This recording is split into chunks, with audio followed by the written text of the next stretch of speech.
Guys, Bro, where... who cares about the bit? No, it matters. Where the fuck did we say in the last podcast episode that we were going to record regularly? When did we say in our last podcast episode that we were going to do this more consistently? Bro, who cares, you homo? It matters! Oh my it god. doesn't matter. If you're not gonna help me, I'm just gonna take longer to find it. So... Oh my god! I know, it's great. So it's like, either you help me and we do this faster, or you don't help me and forever. Please, let's just start. No! Look, I it'll be perfect. I will find it. How about that? Stop the cap. Stop the cap right now. Stop the cap. Well, so much for that. Hello, everybody. Welcome back to Sons of Liberty. I'm your host, with the season 2 is never coming out, King Chow. And then we got... I'm Piker. I'm a dirty D2 casual, and I love Destiny 2. And... Sonny Cockeye is not here today. Oh, damn, what happened? Wait, we started? Yes! Bro, there's no way. Keep it going. You're the host with the most. As you can tell, we're very consistent here. The host with the most autism. All right, let's get this show on the road. Well, yeah, if the host was you. Thanks, I always wanted to be the host of Sons of Liberty. Alright, guys, let's get into our first topic. And this shouldn't be a surprise to anyone. I wonder what we're going to talk about first. That's what I'm saying. If you're a consistent viewer, you already know. It's the weekly Joe Biden slam, or more like the fucking bi-yearly Joe Biden slam at this point. But let's be real, consistent viewers, they're gone. They're done. You know. All right, guys. We fell off plus ratio. Guys didn't know Joe Biden. He announced he's going to be running for president in 2024. Yes. It's almost a shocker at this point if you really think about it, because I mean, is it though? Biden, he's going to be 86 if he ends his presidency in 2024. Relic. Facts. So exactly. So it's almost surprising when he came with this announcement. People were assuming that he was going to pass the torch to either Kamala or to someone else in his party, because Kamala's a train wreck. But I mean, that's definitely what the DNC wants him to do. But I mean, realistically, I don't know. You want to know how I knew right off the bat that he was going to be running in 2024? It's because he said back during his first, his first election cycle, back in 2020, that he wasn't, and then he lied. I mean, tell me one time where he didn't.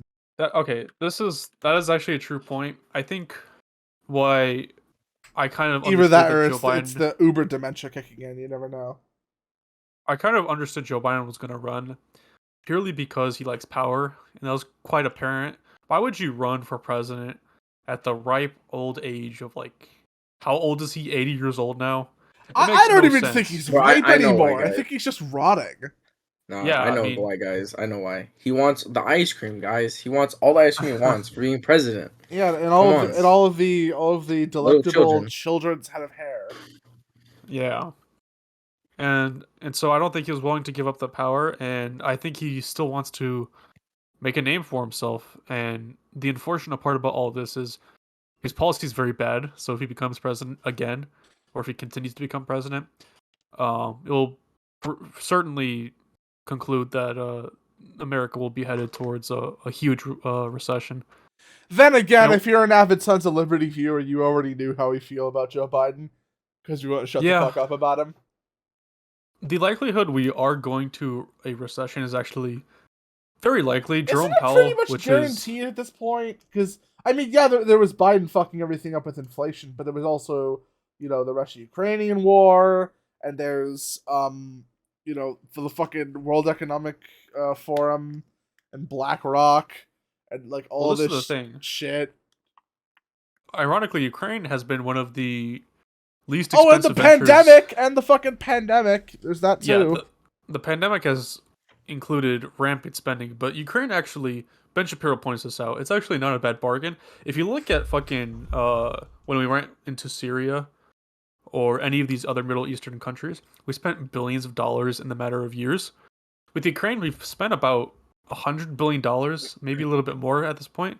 We've been there for a year, so in terms of our rate of return, it's not too horrible if we're really being realistic about this. Now, I do understand people's concerns with the fact that we are spending a lot of money in a time of rampant inflation. But we Not do to have mention the look at fact that positives. Ukraine is not the 51st state of America, which some Very people true. are, forgetting or Correct. conveniently ignoring because they want to destroy America. Or maybe they don't want to destroy America exactly, but they don't mind if America gets destroyed. And Or they're not congruent enough with their own beliefs to see through it that their policy proposals don't irreparably damage the country. But I mean, nowadays irreparably damaging the country is like a W, especially like to the left. it seems like we are headed to a path of just complete damage. And you see this with Joe Biden and his economic policy. I mean, just today, and this is kind of breaking, Joe Biden announced that he was going to spend $55 billion in student loan forgiveness, and that's been approved. We don't know who it's been approved by. I assume it's been approved by the House, because how else would this go through unless he's going to do it through executive order? Right. Which is kind of tyranny, but whatever. Regardless, he's also stated that there's probably going to be more on the way. More on the bro. So not only are we going to get $55 billion in student loan forgiveness, but we're also going to get possibly more. Now, yay! I will be as transparent as possible. I have some student loan debt, but even I realize that it's not very beneficial for a lot of people in the country to be bailed out from loans they themselves have taken out. Especially when there were other people, who've been to college and who have racked up, paid it off, debt and have paid it off, or they are in the process of paying it off, and the people who didn't go to college, the people, well, yeah, them too. Represent all the parties here. No, but like, I don't know, the whole thing about like the student loan forgiveness and making college free. The problem is, in order for this to actually be a fair system, and ultimately the left always talks about equality, but like, where's the equality? Where's the reimbursement for all of those students who had to pay for college? Completely, they had to pay back their loans. Like, and they were able to, or they are going through the process of becoming able to. And that just happened, too early? Like, yeah, they just get shafted, and then they end up having to pay for everybody else's student loans through taxes, because of course the government doesn't actually have any money of its own. It's it's our money, frankly. Yeah, and an important thing to note here is if you think taxation is theft, whoops. If you think inflation is bad now, just wait for it, bro, because Joe Biden does not want to stop spending. He actually wants to incorporate more spending into the economy. And this is a big issue because there's been a recent report, I forget by which publication, but it is out there, that 200 plus banks are at risk of collapsing. Now, that's pretty big because most of those banks are local banks.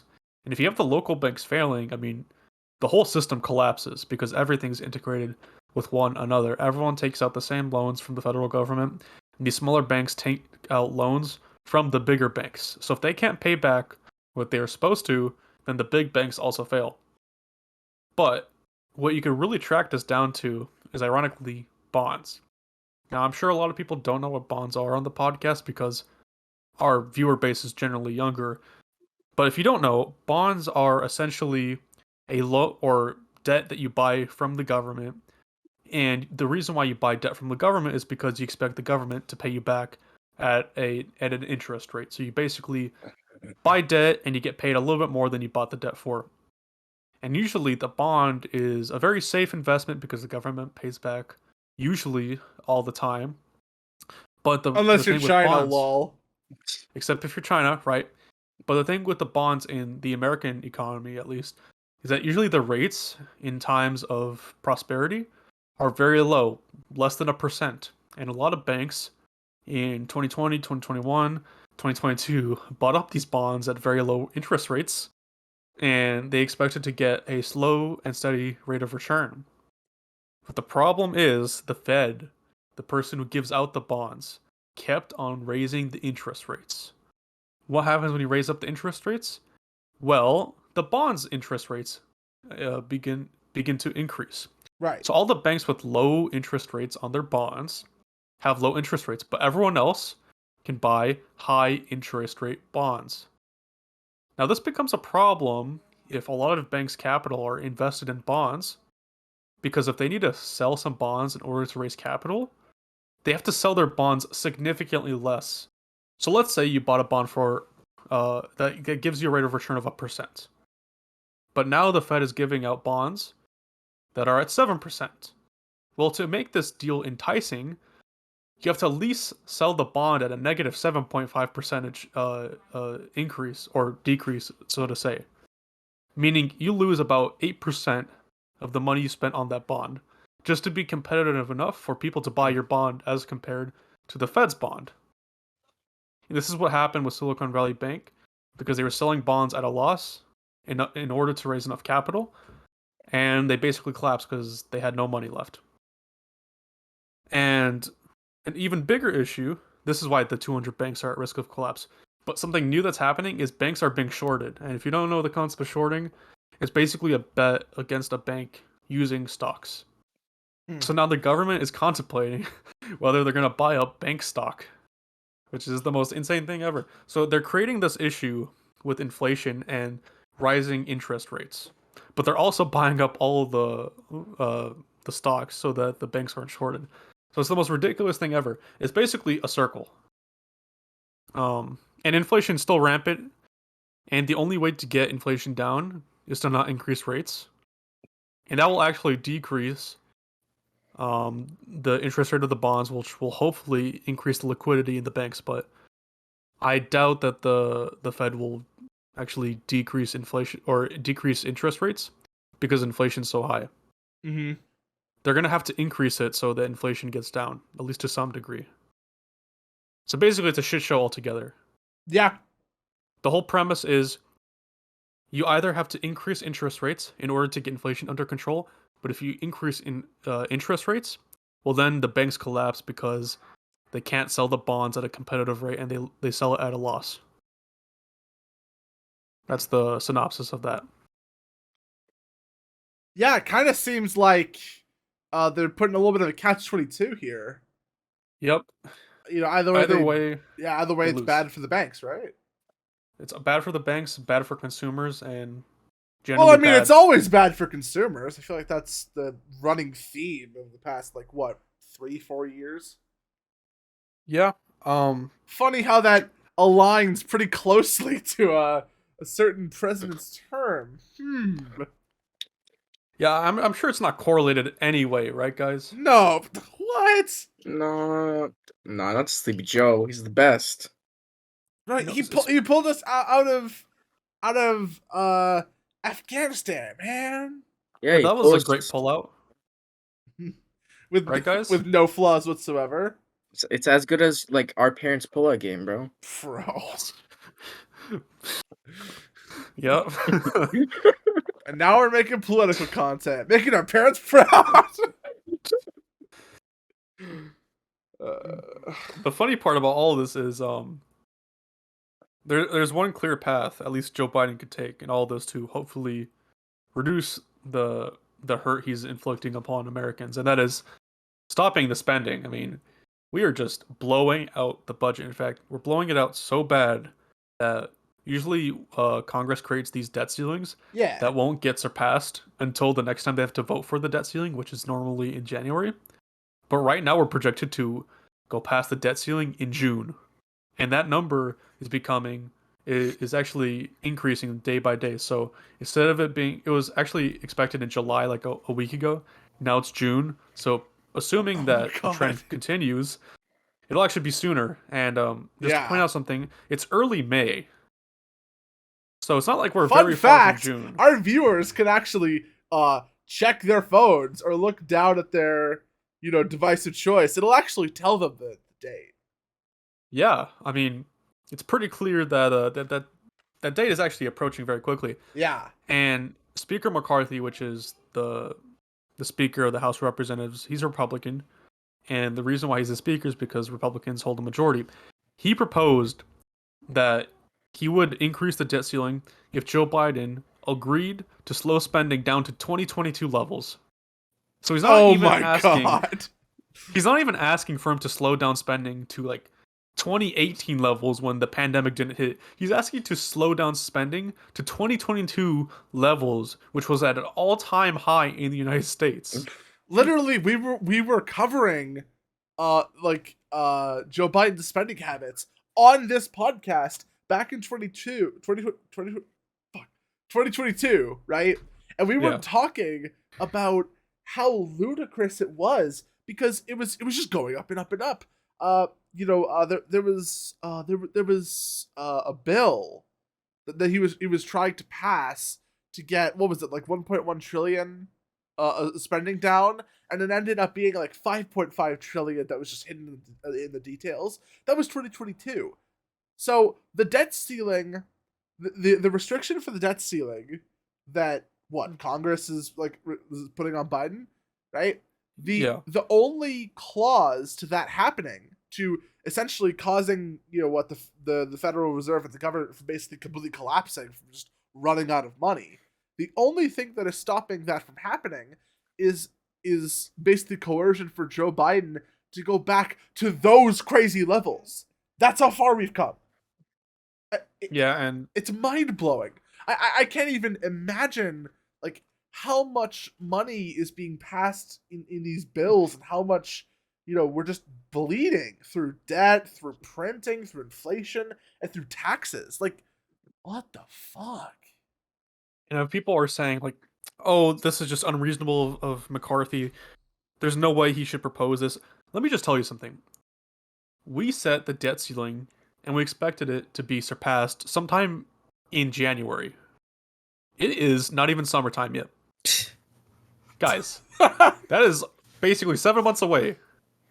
So if you don't think spending is out of control and it's fueling inflation, I don't even know what to tell you. I mean, look, the thing is, right? I ultimately do think that this whole debt ceiling coercion tactic is unreasonable. But so is Biden. Biden is the one that's going crazy on the spending, and that's the whole reason why this dirty tactic is being used in the first place. I mean, the fact of the matter is, right? The whole thing about the debt ceiling is pretty much just it's a manipulation tactic that Congress instilled to basically have control over the executive branch. It is definitely against the spirit of the law when it comes to the separation of power within the U.S. government. But it's getting to the point where Biden is acting so recklessly at the helm that this dirty tactic is actually kind of necessary. Because, I mean, look, we have 1.5 more years of the Biden presidency? Is he just going to keep going? Are we going to see a bill with $10 trillion of government spending, and it turns out to be something crazy like 25 or 30 hidden in the details? What the fuck? I mean, the United States, total debt that we have measured is somewhere in the 30 trillion range. I mean, this is Venezuela hyperinflation levels of crazy. I don't know. I mean, I'm kind of in disbelief, actually. I didn't even know this was accelerating so quickly until Kaika, until you mentioned it. But just what is going on in that head? Yeah, a lot of issues are brewing with the government. I think one of the biggest issues, or one of the things we could draw to this is, I don't know if you guys remember, but when Trump was trying to build the wall, he basically forced Congress to somehow negotiate with him. He said he would close down the government, and what that basically meant is that no government funding was being provided, so a lot of workers wouldn't get paid. People in airport security weren't going to get paid, which means the quality of their searching was going to be worse, but they still had to go to work. And the whole problem with Trump's approach is that he is the president, and Congress has the power of the purse. So if Right. Congress does not agree with him, they don't need to act. And who is really going to be blamed in the situation? Congress or the president? Let's be honest, it's the president, even though a lot of the blame has to do with Congress. In this situation, if Joe Biden doesn't agree to McCarthy's, and I will say this, mild requests, the blame will be put on him. There is no other person to be blamed. And I'm sure he's going to spin it as a Republican thing, but this is realistically a Joe Biden thing. Right. Spending needs to be under control, and it is not under control right now. It is not even close to under control. This is not what stable countries... No, this is not what global superpowers with, economic world dominance do. I mean, it's funny when you see little, attempts at overthrowing the dollar, and they just keep failing. But then it's like, we have, a parasite managing the U.S. economy, and how this will affect the world economy at large, just,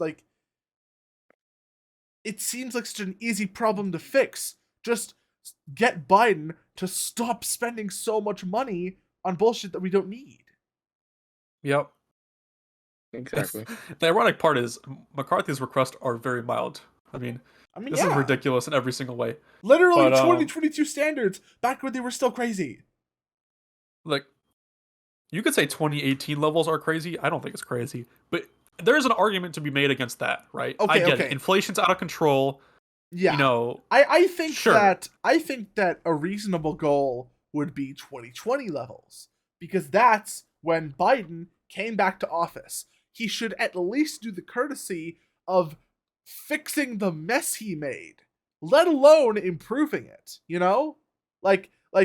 everybody was talking back in 2020 about how Biden's going to fix all of Trump's mistakes. But ultimately, even if Biden could just keep it the same as when Trump left office, that would already be leagues better than what we're getting. Yep. And, I have to kind of wonder what all of the blue no matter who Biden defenders, trademark, have to say about this complete and total mismanagement of one of the most powerful economies on the planet. I mean, is there any defense? I mean, there has to be something. Maybe it's just because, free college good. But, I don't know, at what cost? Yeah. It's not going to get better, and that's quite obvious. Yeah. And, of course, it wouldn't be enough for Biden and thus the Democratic Party to fail spectacularly. It also just has to, come out of all of our pockets. It has to affect every single, American. Every single American is paying taxes. And no, really, every American, because every American deals with the dollar, right? Again, libertarian, not a big fan of fiat currency, but at least before Biden was in office, I had some trust that the dollar wasn't going to be manufactured into oblivion and frivolously thrown at pipe dreams. But I mean, I guess just the left surprises me every single fucking day. Yep. Something that the left surprised me is the whole Donald Trump arrest. Oh, right! Yeah. So Donald Trump actually got arrested. Yeah, I mean... What the fuck, man? Let me tell you something. Every legal expert understands his arrest in New York has no basis to it. Yeah. And let me tell you why it has no basis. Initially, Donald Trump was considered to be charged in, I think, 2017 for the same charge. And then the Attorney General at that point realized there's not enough evidence to charge Mr. Trump. Fast forward to 2023. The Attorney General is new. He was elected on the premise to arrest Donald Trump. And by the way, you don't go as a prosecutor, you don't assume someone's guilt. Right. Right? In America, we have a saying, innocent until proven guilty. I guess that doesn't apply to Donald Trump, but who cares, right? Regardless, this attorney general decided that we can now arrest Donald Trump based on zero new evidence. It's literally the same case, but because Donald Trump is big, bad, and evil, we should prosecute him. Orange man bad, as they say. Yeah, and a lot of conservatives on the right are assuming that this is a ploy to get Donald Trump the Republican nomination, because, as we all know, basically the two frontrunners are Donald Trump and DeSantis. Right. This case with Donald Trump is going to be dragged all the way into next year. Basically, when the primaries are going to start for Republicans. And so, this might be the boost Donald Trump needs to push him over the edge against DeSantis. Right, but ultimately, like, I do think it is apt to say that the left does want Donald Trump to be the Republican primary, because if Trump is running, right, then if he wins, then that's their scapegoat for all of the crazy shit that they do for the next 4 years. Literally what they did in 2016. If he loses again, then that's more fuel for their ideological echo chamber. They take the examples of, the Donald Trump, the Republican supposed, prized icon, losing, and they use that to fuel their own egoism about their own ideology, saying that it's just right and it's just, it's just how it is. Get a better ideology, Yeah. Get a better political movement, I guess. The left is just correct, but the thing is, if they were actually fighting somebody with a little more Republican unity, a little more, I think, tactic, like DeSantis, I don't know. I think it would just kind of be over, because the thing is, Donald Trump is divisive, and in 2016, Republicans needed decisive. They needed somebody who would, split the fence, somebody who would divide a room, somebody who would fill everybody who heard his name with either joy or anger in extremes. And that's just not what we need right now, because it ended up dividing not only the left and the right, but also parts of the left and parts of the right. I feel like if I were to imagine a good right unity president, it would probably be DeSantis. There are definitely some sketchy things he's done, and don't worry, we'll get to that later in the show.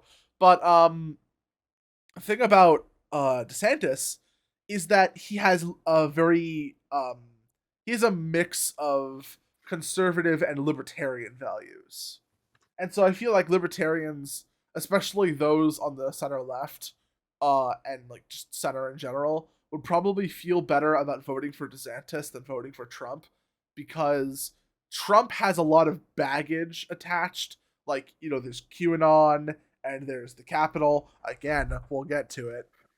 And there's there's possible sexual misconduct allegations, and there's the whole arrest thing with the nuclear codes. There's a lot of baggage around Trump. Around DeSantis, there's pretty much just being based with COVID and the Martha's Vineyard thing, which I think we covered that. That's a W. Did we cover that in the previous episode? Yeah. I don't know. The Martha's Vineyard thing, I actually don't love it. Damn. I disagree. I know. Well, okay, the concept was based, but the execution was pretty bad. I mean, it was literally busing. All right, so let me tell you why I like it, and then you can explain. Sure. The reason why I like it is because Democratic policy in DC and a lot of these blue states has always been, we need to let illegal immigrants into our borders. But the problem was, these Democrats generally live in the north, away from the border.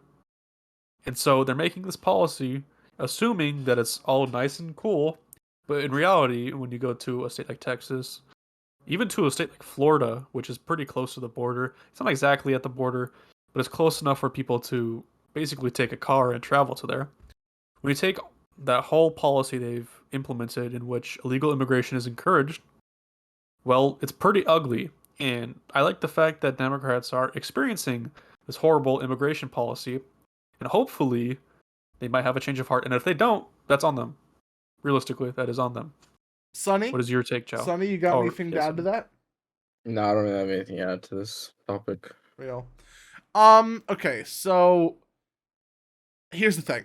I get that, right? And that's why I said the concept was based, was because if Democrats want to have an open borders country, and they want all countries to be open borders because having any type of border security is nationalist and therefore racist, then they should experience firsthand the consequences of unfettered illegal immigration. I mean, the namely ones are a drive down in a drive up in supply of labor, making labor cheaper, driving wages down, and just generally fucking up the economy for anybody that isn't a large business. And also there's the cultural aspect of like there's immigrants who assimilate into the host culture of the country that they move to, and then there are immigrants who seek to make a homestead in that new country that reflects the country that they came from. Basically like multiculturalism.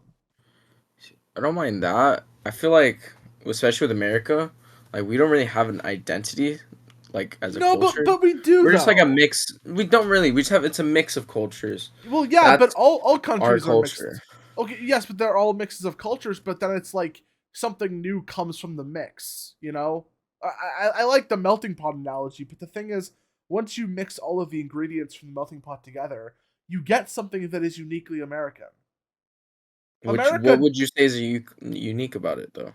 I mean, I don't know. It's kind of hard to pin down something as esoteric as culture, but it does exist.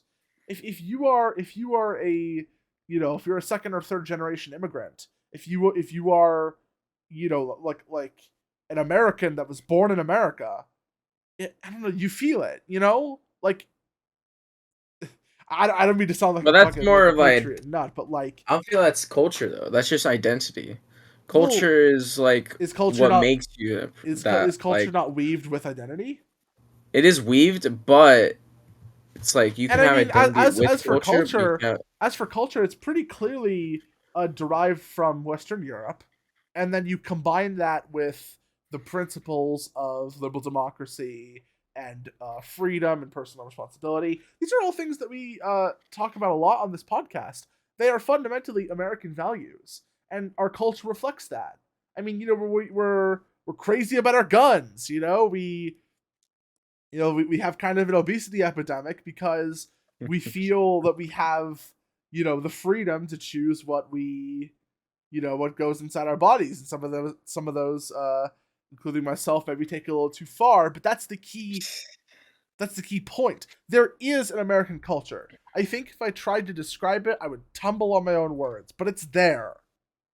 I mean, maybe it's different because America's a fairly new country, all things considered, but like we are myth making our own American identity, and it is separate from the immigrants that created us, Yeah, I understand. And then when immigrants come in afterward, now that there is this American cultural identity, I think it does make sense that they at least somewhat assimilate and integrate to maintain social cohesion. And if somebody comes to America, they should come here to be Americans, not hyphen Americans. You feel me? So we're saying that they should just let go of all their past. I mean, not their ancestors and everything. Well, I wouldn't say let go. I mean, obviously, it's important to remember your roots, where you came from. But I mean, you should assimilate. Yeah, and the other thing is I don't know why you can't both be proud of where you came from and be proud of where you are. I mean, if immigrants weren't proud of America and like wanted to be there, why would they immigrate? Well, maybe it's because like they like their culture, but their country at the state it is right now is horrible. Like for example, Mexico, their government is still fixing themselves, and in certain places, like they're getting better. Like for example, their gas prices at a point, certain point, were way cheaper than ours. But that's just most produce over there, most stuff. But like especially with the police over there, the corruption, like it just was really bad down there, and that's what's over here is not as bad, even though it's still pretty bad. Yeah. I mean, but doesn't that seem like a problem that should be solved in Mexico? Not a problem But that yeah, should be avoided by going to America? but wouldn't you want your kids to have a better life, to not be exposed to those dangers? It does kind of seem like, in that context, America is the safe haven. Well, yeah, that's what it's always been, viewed as. That's aspiration. Is it? Is it not? America is a brighter future. In this context of the Mexican immigrant fleeing fleeing Mexico to go to America, it's because America provides more opportunities for them and their kids. How is it Yeah. not fair then that those kids should aspire to become Americans? Right? Fair. I mean, I feel like what they should do, immigrants, is learn the language, obviously. Yes, Like, I hate when absolutely. people in the streets just, like, speak Spanish, especially to, like, you go into a store and you start speaking Spanish. I feel like that's stupid as fuck. Yeah. Speak English. Oh my fucking gosh. I'm, as a Mexican, I do not want to hear Spanish. Alright? This is America. Alright? Yes, we are in Los Angeles, but, like, or in California, or anywhere in fucking near the border, like, come on, speak English. You came to this country to find a better life. At least like try to have that life, Yeah.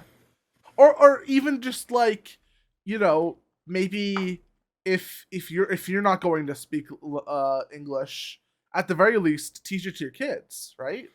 Well, that's what the school's for. Like I'm pretty sure In an the ideal kids. world where the public school system isn't fucking dog shit. Well, yeah. Well, that's good. Well, that's good. It's free. Let's be real here. Yeah. If colleges were free, well, like, Yeah, they would be like public schools. yeah, they'd be Literally. shit. Yeah. Literally shit. That's why California community school services is also dog shit. Yeah, real. And yeah. Anyways, we've I think Oh, we've no. exhausted this topic. Indeed. But I don't know, I was making a point with this originally. I don't know what point you were going for. Okay, I was mentioning the assimilationist argument, and that was in reference to the thing with Martha's Vineyard. So again, I don't think that was a smart move, because even though yes, on some level it does make sense to force Democrats who voted for open borders policies to feel the brunt of their policy decisions. At the end of the day, first of all, Martha's Vineyard is tiny. It's basically like a resort island for the ultra rich's like summer houses, and it definitely could not house all of those new arrivals, because as it is incredibly isolated, bougie, and small. But the other reason is it was created on false pretenses. It's been a while since I did my research on this, but I believe the immigrants that were taken to Martha's Vineyard, they were promised, they were told that they were going to go, I believe, to Boston. Was it Boston? Whatever. They were going to go to another place around Martha's Vineyard that obviously had more space. And I believe that they were taken there to, go through the process of acquiring citizenship or something along those lines. And then they were taken to Martha's Vineyard essentially as a political stunt. And I don't know if that's right, because ultimately, they were basically used as pawns, and ultimately, at the end of the day, even if they were illegal immigrants, at the end of the day, they're still people, and shepherding them around, literally bussing them around, for your political stunt is kind of cringe. So that's, for me at least, that's a point off on DeSantis. But I still think he is a significantly better choice than Trump, and way better than any of the other Republican nominees. Yeah. Real. Exactly. Real. I don't know how to transition to this, but well, I mean, you could try instead of just saying, guys, yeah. I'm transitioning. No, Don't take that out of context. I mean, Oi. I support you. I support you, bro. The duality. Good thing you don't have a child. He meant lag. Like No, I meant like fag, like cigarettes, because you're you smoke a lot. I don't, but Yeah, you do. I don't. I'm very clean. No. But guys, he said drag, bro. Drag. Slay queen. Guys, bro. Donald Trump is possibly, maybe. Oh right, perhaps, yeah. Going hey guys, to be arrested. You want to talk about the Donald Trump arrest?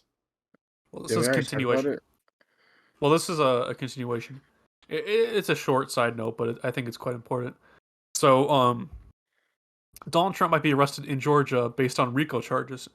Now, if you don't know what RICO charges are, I'll read you a quote from Wikipedia. RICO stands for the Racketeer, Influenced, and Corrupt Organization Act. It is a United States federal law that provides for external criminal penalties, and a civil cause of action for acts performed as part of an ongoing criminal organization. So basically, the government doesn't really have enough evidence to charge an individual with a crime, but they have maybe enough evidence to charge an individual as part of an organization that commits some crimes. And this was most notably seen with Young Thug, who is a rapper. His whole I believe it's called Young Stoner Life Records. His whole record label was actually brought down as a criminal organization, and some of the charges include murder, theft. This type of act is being brought against Donald Trump, and what the Atlanta prosecutors levying against Donald Trump is that his Trump organization is the criminal organization. Nobody knows how this makes any sense, but they're still going to maybe charge him, possibly, perhaps. Bruh. And this is definitely not a political stunt. What? Let me tell you something. YSL, which is Young Stoner Life's the record label, Young Thug's record label. Life, no fucking way.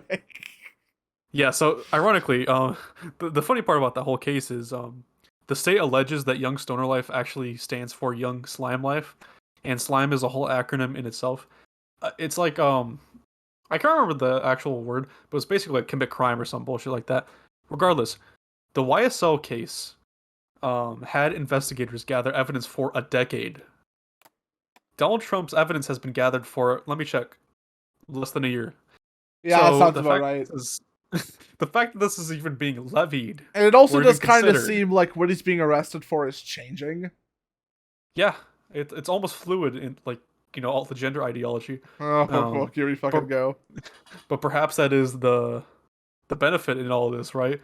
And the whole alleged crime is that Donald Trump was trying to sway Brian Kemp, the then governor of, I think he's actually the governor of Georgia still, but the governor of Georgia, from certifying the election, the 2020 election, to hopefully give him enough votes.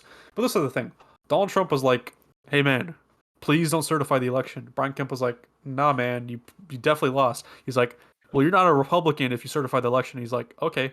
And he certified it. So there is no point in prosecuting Donald Trump in this situation because Brian Kemp still certified the election results. So the big question in all of this is, how is Donald Trump part of this criminal organization that somehow coerced Brian Kemp into doing something he did not do? I don't even know the crime he's being alleged of. Didn't this whole thing start because of like Donald Trump like stealing some nuclear classified document or something? Well, that was this is the funny part. So this is actually completely unrelated to this case. But Chow brings up a good point. Donald Trump had some classified information in a locked room in Mar-a-Lago, which is his resort. That locked room was being patrolled by 24/7 security. He informed the federal government of everything that was there, and the federal government still raided his house, Mar-a-Lago. Joe Biden we covered that, didn't we? Correct. Joe Biden had the same oopsie, except he didn't tell the federal government he was holding classified documents, and it was in his garage for everyone to see. And once that information came out, the Democrats were like, oh, if we prosecute Donald Trump, we kind of have to prosecute Joe Biden, and then that kind of fell apart. So, yeah, that's what happened with that. Ah, got it. So now he's trying to be arrested for a different thing. Yeah, it's almost like they're trying to put some dirt on him, and every time an obstacle appears, they just move to the next thing. Yeah. It does seem like that, doesn't it? Doesn't it? Yeah.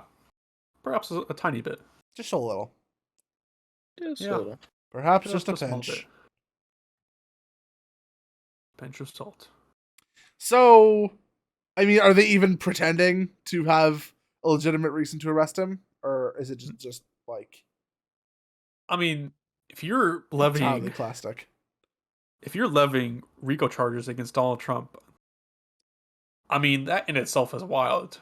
Yeah. You're like, if you look at this Young Stoner Life case, which I've done a little bit of research into, that is some wild shit that Young Thug is being accused of. Donald Trump is nowhere near that level. So let's keep that straight for a second here. In fact, I think on Twitter, his whole case went viral because one of his lawyers said no cap to the judge. Oh! Or like he said, stop capping, or something like that. Something ridiculous to the judge. Gen Z and its consequences have been a disaster for the human race. Yes, that includes us. No cap, bro! Sheesh! If you are facing RICO charges, and RICO charges are basically a life sentence with the type of charges Young Thug is facing, and your lawyer says cap to the judge, you're not in a good situation. It's over, bro. You're done. You might as well just say guilty. The whole situation's been like a fuckfest because there's been apparently a lot of uncivility in the courtroom. A lot of the other lawyers have to write. Famously, one of the lawyers had to write. I think it was like a 5-page essay on the importance of civility in a courtroom, or else he gets to spend 6 months in jail or something like that. Which is the most. Wait, what? Yeah, this literally 500 words on why you're a naughty boy. That's crazy. That whole case is so funny to watch, and it gets funnier every second. And what's even more funny about the case is the trial was supposed to start a couple months ago. It hasn't started because they haven't chosen one person on the jury duty. So they are literally at square one, and this trial is probably going to take 2 years, a year to 2 years. Yes. And judges are already experiencing Gen Z language. Oh, that's great. That's well, as fellow Gen Zers, how do we all feel about that? I feel so bad for the judge. Like, man, those be so fucking confused. Like, sorry, sir, what is cap? Can you please define cap for the court? The funny part about that too is there's also a lot of drugs in the courtroom. So because Young Thug is a rapper, he needs his like Percocet prescription or whatever. Bro. So a lot of his goons are just supplying with him Percocet in open courtroom, and a lot of the goons are being arrested. It's the most funny shit ever. It's a shit show there. Wow. But anyways, and they really are gonna try to pin Donald Trump with that. Yeah. It's going to be by presumably the same judge as well, which is almost funny. Yeah, it is funny. That's hilarious. Yeah. High-profile cases. It's definitely some kind of breach of justice. Because, I mean, come on. But like, I don't know. This is funny. I do kind of miss back in 2016, 2017, even 2015, back when politics was essentially theater.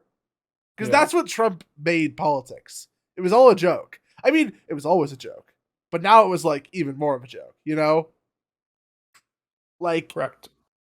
I can't help but kind of miss when, you know, wacky shit like this was just the norm. And then of course, you know, the left wokeists, the arms of the cathedral had to kind of come down and enforce, you know, everything is political. It must be taken 100% seriously. It's just like, bro, 90% of this shit does not matter. Yep. I mean, it matters a little. Obviously, it matters enough for us to be doing this fucking podcast, but like, I don't know. It's just funny.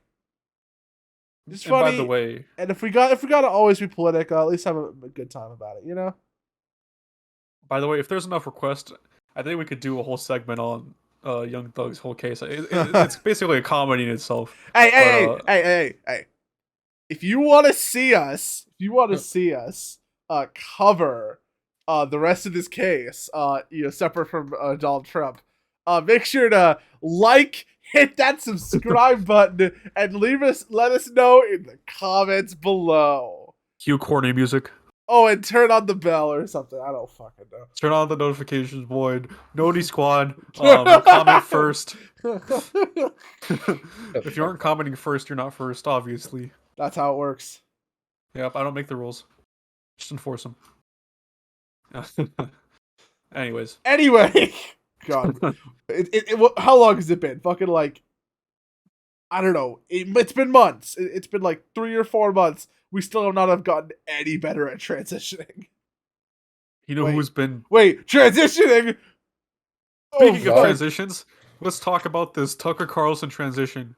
Oh, we're talking about Tucker Carlson now, guys. What was that? That was horrible. Okay. Guys, we need to talk. We need to talk, okay?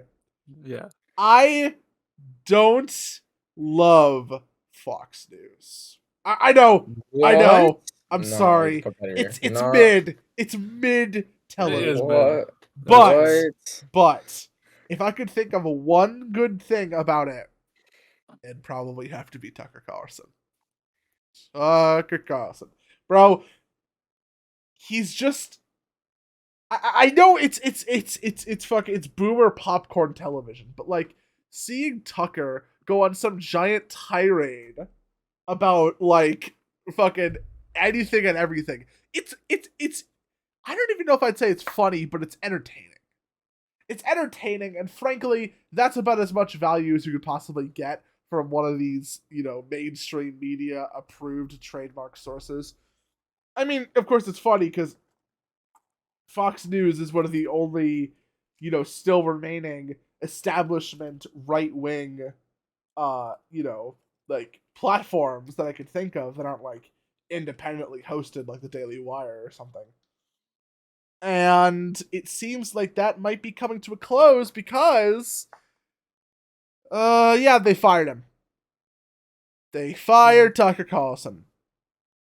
But don't worry, we still have some stuff to talk about first, because before he got fired, weirdly close, actually, Tucker let us in on some interesting information regarding January 6th. Yay, we're talking about this bullshit again.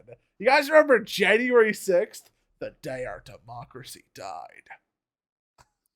I still remember the New York Times changing its banner to "Democracy dies in darkness" after January 6th. That, or during the presidential campaign, and then that being just accentuated during January 6th. That was wild shit, bro. What do I even say to this, man? Like, okay, so we've covered this quite a bit. I mean, how could we not, right? Because, God, the left would not shut the fuck up about January 6th. And I mean, originally, maybe it was like, okay, that's understandable, right? Because it's It was literally an insurrection. Violent terrorists. The right wing talks about that all the fucking time. So you know what? Understandable. Fine. But then, no, you know what? Kaika, you got this one. I think it'd be best to be heard from you. Well, the irony in the January 6th leaks is that January 6th wasn't all that scary. In fact, in all likelihood, a lot of the people that were presented as these people who were threatening democracy, like that guy with the horns, forgot his name, probably were being escorted around the Capitol by Capitol Police. What do you mean probably? There was footage. There's footage True. of literally a police officer guiding him through, showing him giving basically a fucking house tour, the whole damn thing. I think it's important to say that, once again, everything is alleged. I'm pointing towards this being the person being more innocent than guilty. But that's my personal opinion. How is this alleged? Well, I mean, we don't know for certain, right? Do we not? Well, we have footage, correct? Yeah. But we don't know for certain, and I think that applies to everything. I mean, what else could this mean? I mean, okay, it'd be one thing if the police were escorting rioters out of the Capitol building, because that was reported on during the event, and I remember leftists were constantly talking about how unfair treatment this is. But no, they were being escorted in.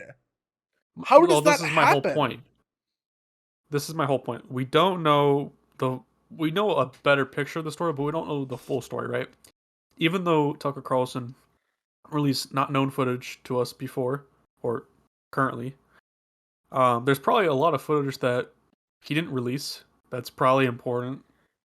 So we must keep that in mind. And I'm not saying that doesn't mean he's not innocent, the guy with the horns, or any other people that were charged with some sort of crime during January 6th. But it does mean we should still be a little bit more skeptical. Fair enough. But I'm just saying, like, if even, like, what, 10% of what was leaked, it can be objectively proven to be true, this pokes so many holes Very true. That is the also January true. 6th narrative. Which, so far, I mean, ever since, like, 2012, there were plenty of cases of individual right-wing extremists, going up and causing mass political violence, but in groups, in organized or even slightly disorganized groups, creating all of this mass chaos for political gains, literally political violence. It's been the left. I mean, BLM riots in 2020 is a very pertinent example that, of course, the media has completely shut up about now that it's not basically mandatory to talk about, lest there be backlash.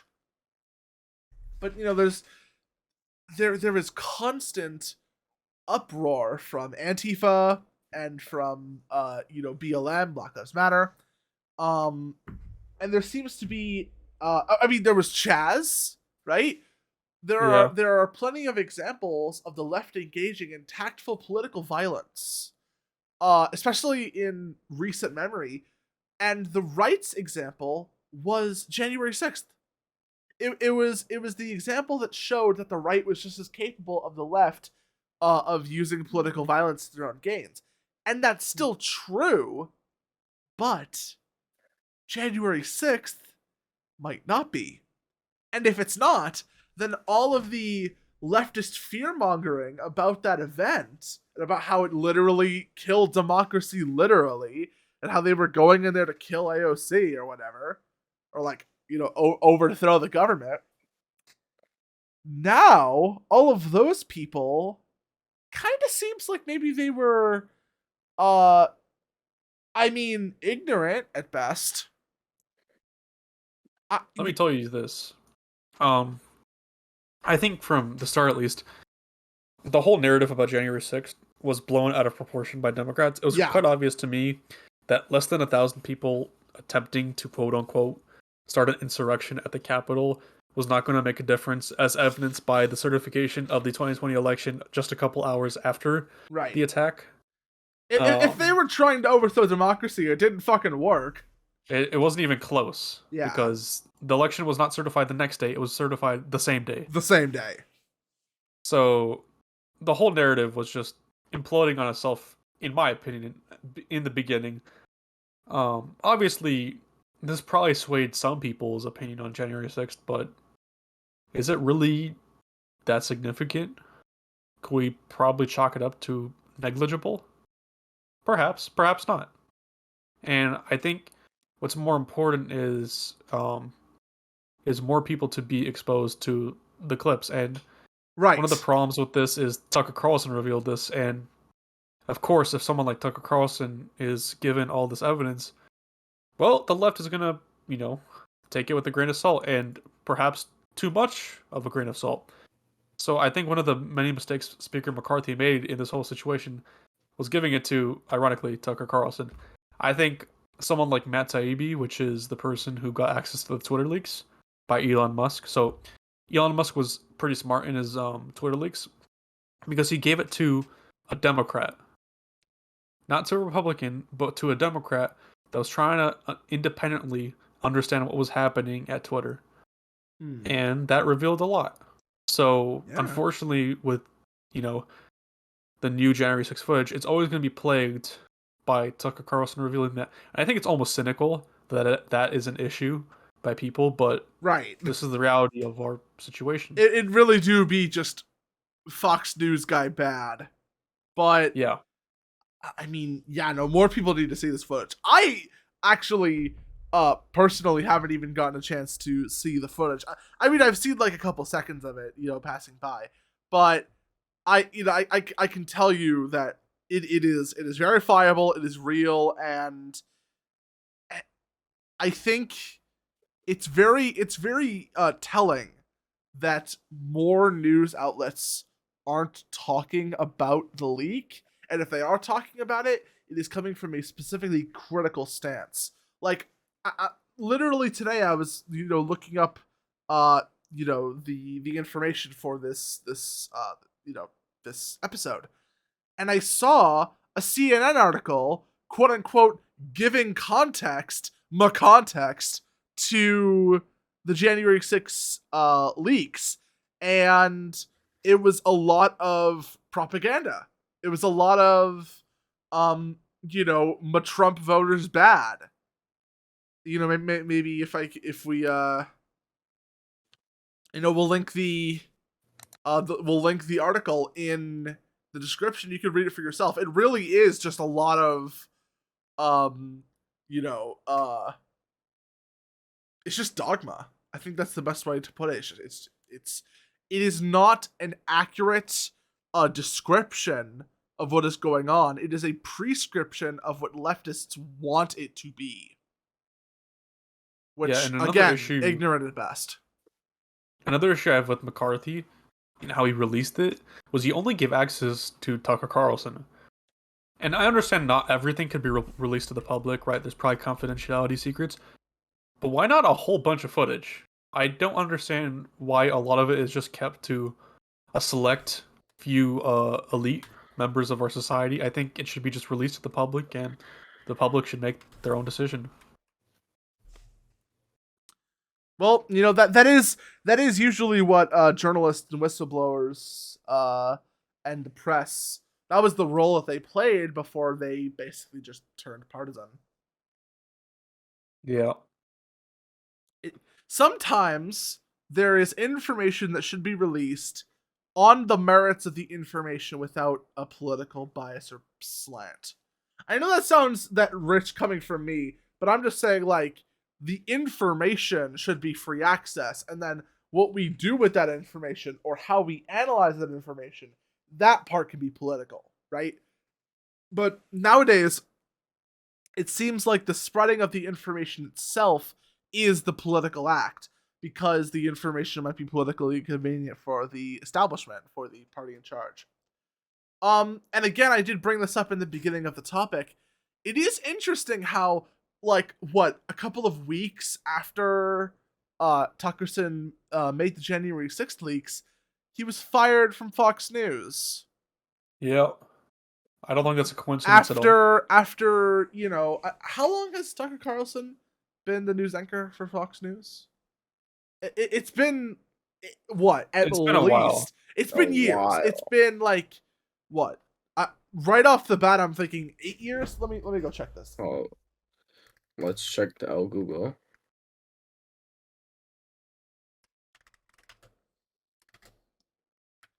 How long has Tucker Carlson been in Fox News? Let me ask ChatGPT. Since 2016 to 2023. 16 to 2023. So literally 7 years.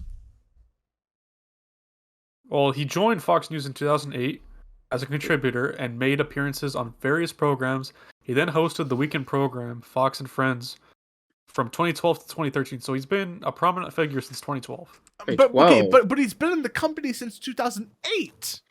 2009. Okay, 2009. Fine. Yeah. Whatever. He's been there for a while. He's been there for a while. That is a solid career. And it was just, it was thrown out the window. I have to think it had to be at least partially because of this. And, I don't mean to sound like a crazy nutjob conspiracy theorist, but who fired him? Who fired him and why? Who at the top just didn't want that information to reach the public? Because if it didn't, the narrative would have persisted, right? January 6th would have been Trump's headstone. It would have been Trump's greatest L. But it came out. And then he got fired. Why is that? I will leave that all to your conclusions. Anyways, enough tinfoil hatting for one episode. Let's move on to our next topic. Oh, by the way, speaking of, no, it wasn't. It wasn't Nancy Pelosi. The best transitions, TM. It wasn't Nancy Pelosi. It was the other politically irrelevant leftist talking head girl trademark, AOC. AOC, you guys. So AOC, Alexandria Ocasio-Cortez. Oh, really? I thought A stand for Among Us. Among Us over suicide immediately. Among Us over cock and ball torture. Anyways, whoa, buddy. What's with your mind and cocker? AOC, more like AOCBT. What does that mean? All right, guys. So AOC teamed up with Matt Gaetz, which is a conservative Republican in the House of Representatives, to create a bill banning congressional members from trading stocks while serving Congress, which is a W, because if regular, ordinary people can't do insider trading, which, by the way, I would debate someone if that's actually a crime. If they can't engage in quote-unquote insider trading, then Congress should not be engaging in insider trading as well. Well, yeah, because, I mean, by definition, regular people who aren't in the government can't, unless they have contacts with those who are in the government, they can't really do insider trading because they're not insiders. Let me tell you something. Insider trading actually means something in this context because basically people in Congress are like, you know what, we're going to give $200 million to Boeing to create the government one plane, right? And then these members of Congress will buy up stocks of Boeing, and then the next day the Boeing company will announce, hey guys, we're teaming up with the government to create this many planes, and then the stock increases. So yes, that is very bad, and they should not be profiting off of this type of deal or these type of trades. And I think everyone can agree to this. I mean, But yeah. Nah, I don't Nah, agree. you don't agree? Inside trading is fun. Oh, bruh. I like to trade inside of places. If you think about it, when a person makes a trade, normally they're inside somewhere. I mean, So are they engaging in insider trading? Okay, buddy. Oh, yeah, it's insider Hey, trading. Michael here. They're insider trading because it's inside a house, obviously. Oh, I thought you were talking about inside the mother. What? What? Got 'em. That doesn't even make sense. Yeah, but okay, buddy, you're getting muted. What? Oh, it's a censorship. A Yep, liberal. censorship. It's because yep. he's brown. What a liberal. Yep, it's because you're brown. Sorry. Ah, racism. Yeah, you should have assimilated more. Sorry. Speaking of assimilation, guys, what about these protesters? What? They're not What? assimilating to the culture of Wait, not what? being That criminals. sucks. No, shut up. Okay, I got this. All right. Oh no, Okay, I got this. I okay. got this. Yeah, I let's got let this. me do it. Oh, I got Speaking of this. raiding the Capitol, I got Stop. this. I got this. Speaking of dirty brown people, these Oh, no. bro, Guys, he's allowed to say that because he's brown. Let's just make that he's clear. allowed to say that. Yeah, okay, buddy. But when I say no, one time, society goes crazy. But all right, yeah, okay. Speaking of what Sonny Cockeye was saying, Hey. protesters stormed the Florida or they got close to the Florida Capitol. Not exactly sure. King Chow or Sonny Cockeye, take it away. All right, so 14 protesters went into the Capitol, went to his office, and basically was just there since closing, like past closing time, and they demand to see DeSantis over the law that he placed called the Parental Rights and Education Law. That used to be a bill, which is better name called Don't Say Gay bill. We actually covered this previously in either one of the late 30s Yeah, podcasts yeah. or like 40s. It was kind of a huge thing because, of course, the bill doesn't actually say "don't say gay" anywhere in the writing. That was just like a political label. It was a political label so that people would get riled up against the bill, but obviously it got passed and now it's a law. And it's basically where teachers cannot indoctrinate kids and teach them like LGBT, different types of genders, furries, all that kind of bullshit. And honestly, I agree with it, and I feel like fuck even furries. that's what I'm saying, bro. On site. Oh, no. We're gonna get banned again. No, he said high five them on site. Yeah, them with like poison and real. Kindness. I mean, you can name Shoot your them gun. with water guns. I mean, you and can then- name your water gun or kindness. I mean, Yeah, he means water gun. my 4 year will say it differently, but Bro, it's kind of weird when you said "fuck furries." He's I talking mean, about what the do you length mean of by his that? cock. What do you mean by that?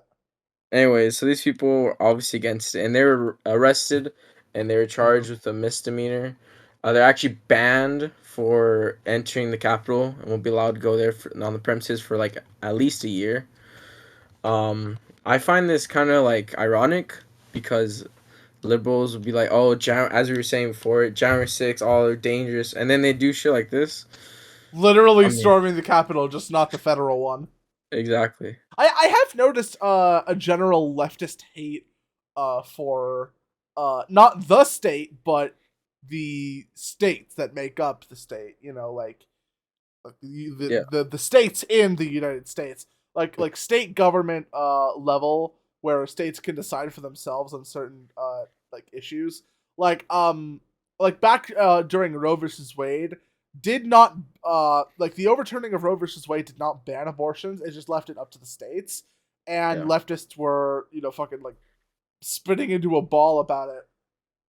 They really do just seem in multiple circumstances, in pretty much all contexts, to just hate the concept of lower level government management.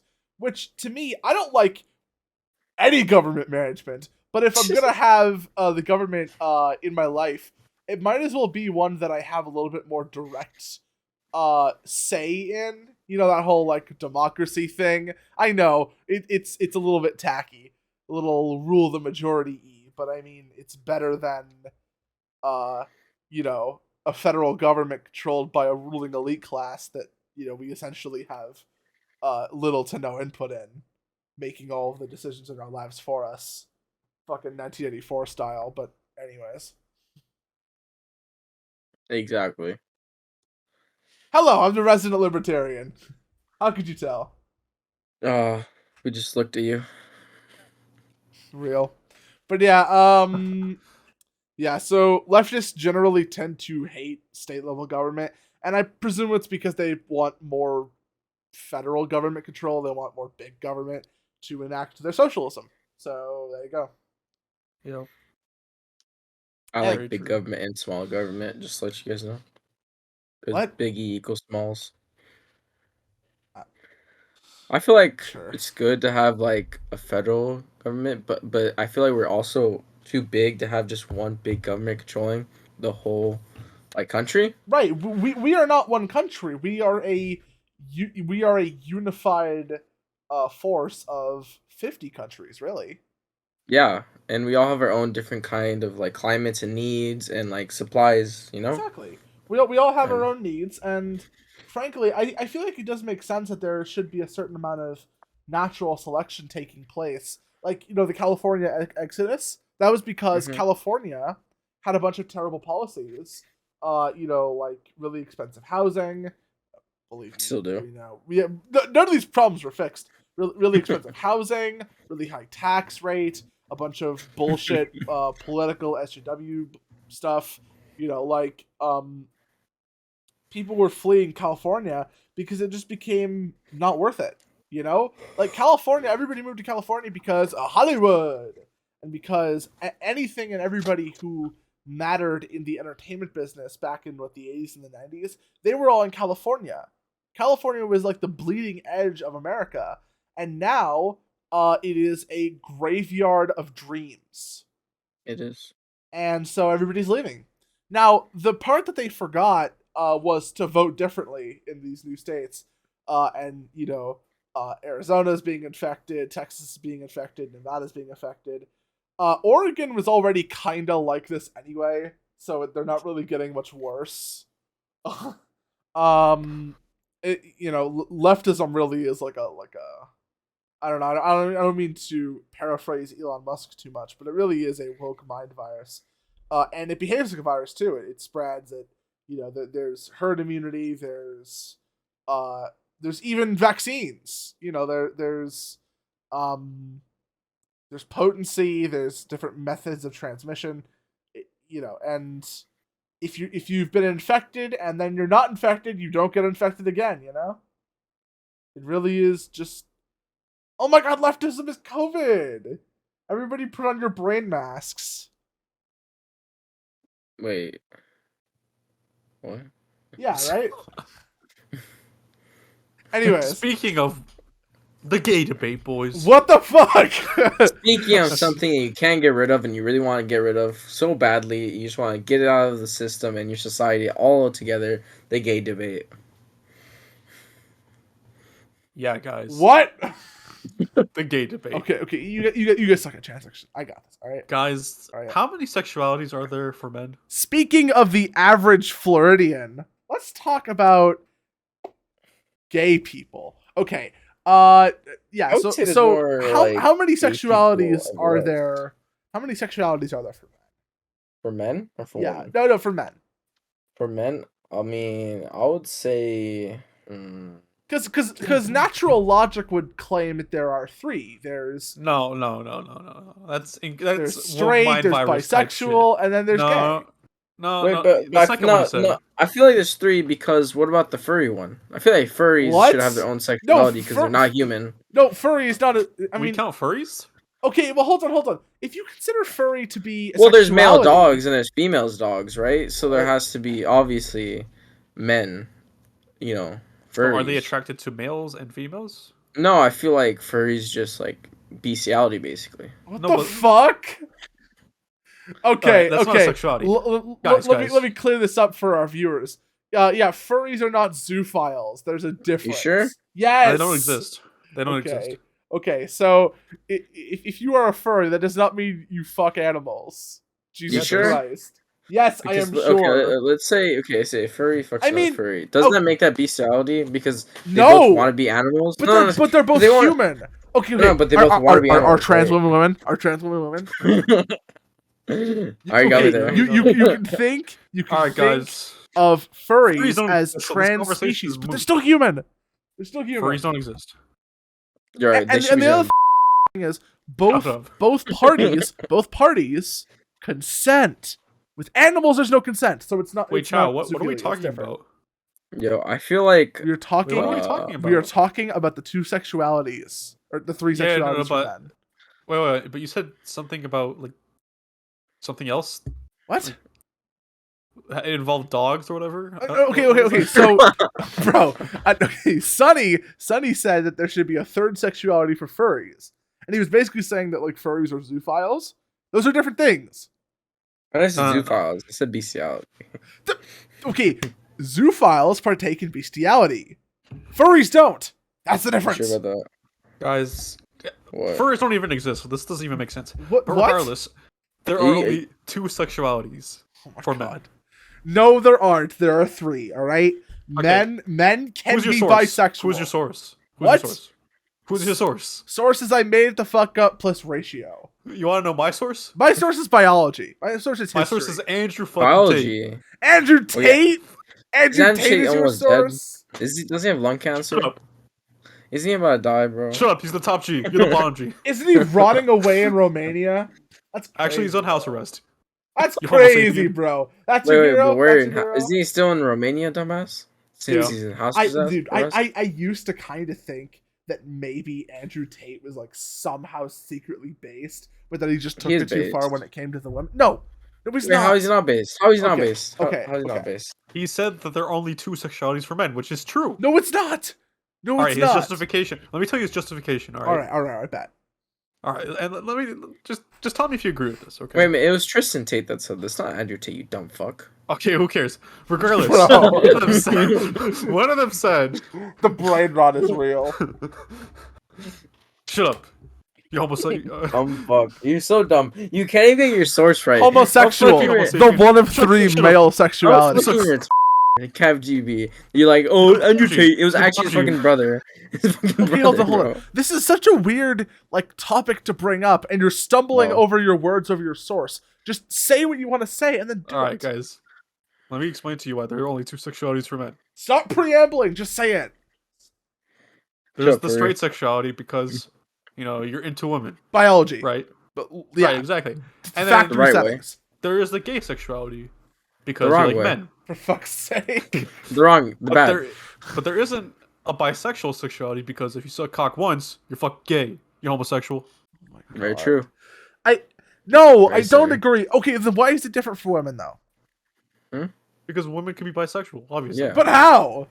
Because I said so. And Oh my Tristan Tate God. said so. Okay, now you see. Cite your sources. Cite your sources. No, cite your sources. You said just I say so. That's not a fucking source. Write a 5-paragraph essay. Are on you your an sources. expert? Are you an expert? Yes. Does Wikipedia consider you a confirmed source? Yes. What? That's crazy, bro. That's so crazy. I No, identify okay, as- okay. Look, all right. Identify as an expert. Listen to me, all right. I think What do that you identify as? A bozo? actually no. Okay, so men. Bozo. So there are essentially there are two Sexualities. things that you can be sexually attracted to. That doesn't mean there are two sexualities. Shut up. There are two things that you can be attracted to.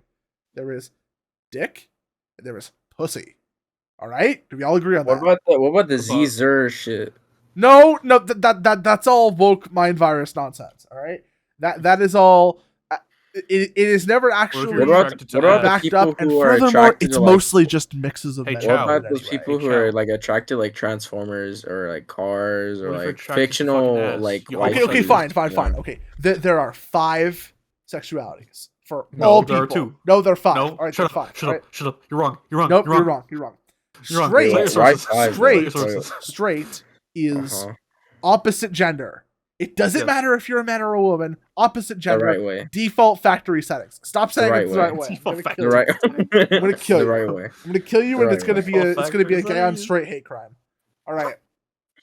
Then we have gay, same sex. The bad way. Again, men and women. By the Then way. there's bisexuality. Again, both men Only for and women. women. No, Only for no, women. both. Even All right, more. tell You me. bad like way. you If- okay, bisexuality is you are a whore, you are a slut. You do not care. No. Are we slut shaming? There's Yes. two type of bi Literally, people, right? yes. There's the sluts, and then there's people who are by themselves, right? real. You might literally just be Way, bro. okay. Okay. I think most incels are by definition bisexual because they aren't getting any, and they're desperate. Okay, but that's another topic. Okay, and then the fourth sexuality is none. Right? You got like asexual, right? No, those That's people don't exist. Okay, that's just so- people who like. It's incredibly stupid. rare. It's incredibly rare, but 'Cause they it don't does exist. happen, and you They don't know, exist. and you do know that it can happen because Nope, there are just wrong. people who just Wrong. don't have a sex drive, Wrong. and Wait, and they, wrong. maybe they're like neuter or Wrong. something, or there's some like genetic deformity, or they've been through some severe trauma. It's very rare, but it does happen. You're Right? also wrong, but it's okay. It's not some like made up voodoo bullshit. There are genuine people who just don't experience sexual attraction. So there's A, there's B, there's AB, and then there's none. Those No, are the types. But then No, there's a asexual then people, there they is a haven't met me, fifth, bro. They haven't met me. They haven't met me. bro. That's fine. bro. They haven't met me. Okay, but then there is a fifth sexuality. All right. Do you Why want is to there know a what fifth it's one? called? Oh. Mental illness. It's called mental illness. Wait, isn't that just all of them but straight people? Oh my god. I'm not laughing. Are you laughing?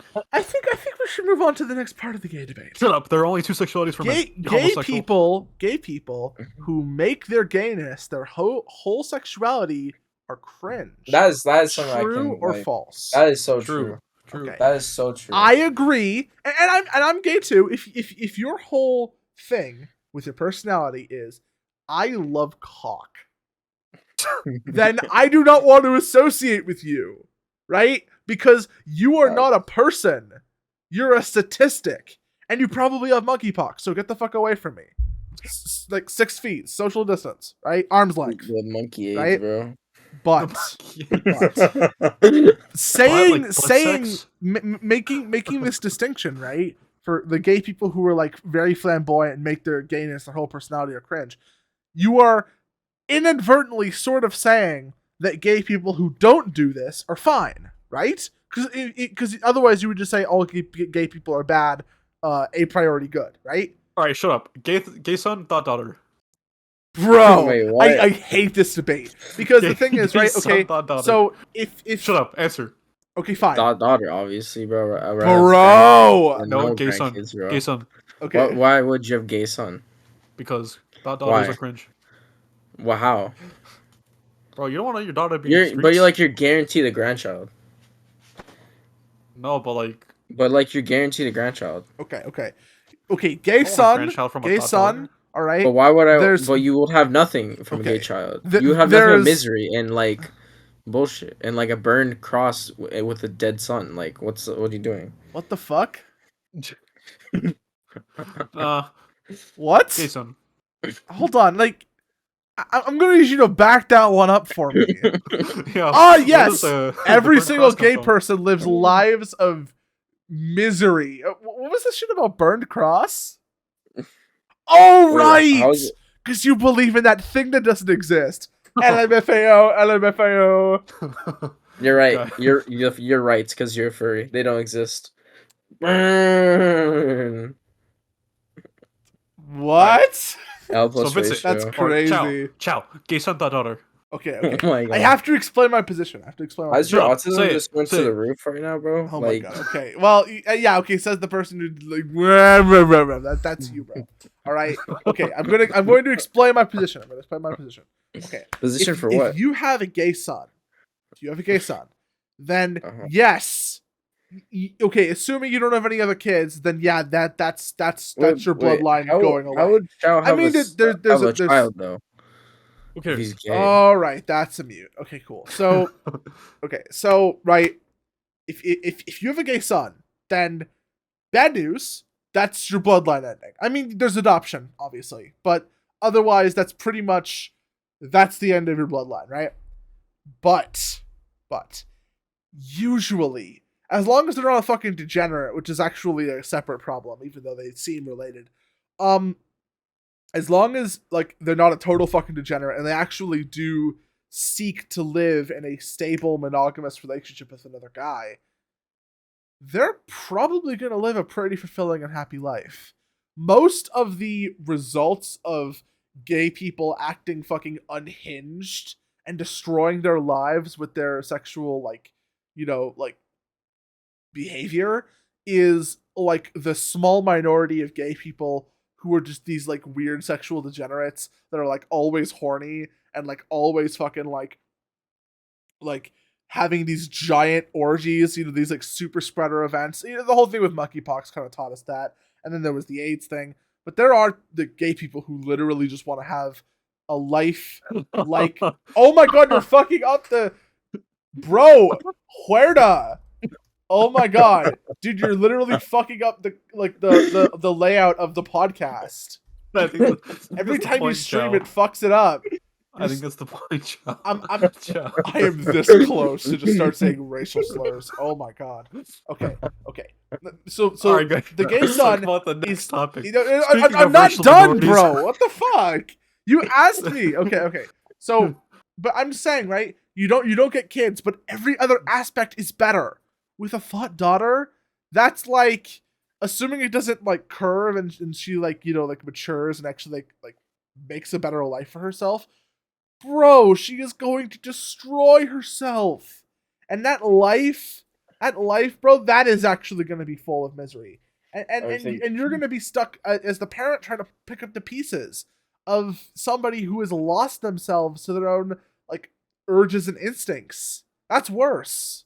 That is worse. Being gay, though. No, it's not. And you're getting railed every time, bro. Like, come on. Okay, if you are, bro. You know what the problem is?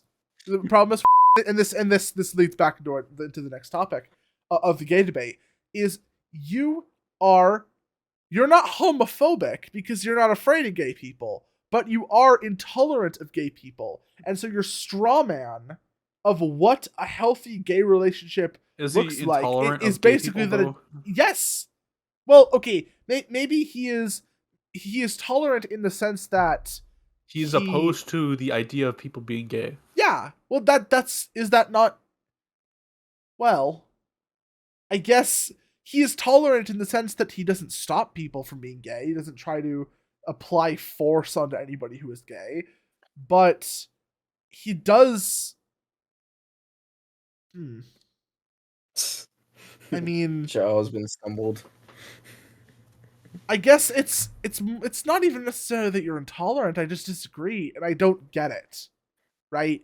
I don't get why you dislike gay people. To me, that is such a non-factor as to why I would think of somebody is, oh, they're gay. Oh, then they're like bad. And they're like some like weird like sexual degenerate. And I don't want to be around them.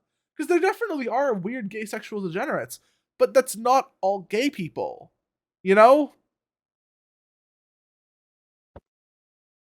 Wait, if what you said is true, then how am I friends with you? I mean, or with the other gay friend we know as a Twitch streamer. Oh my god, okay. Dr. Masato, very famous. You did have to call him out like that. That's crazy. That's crazy.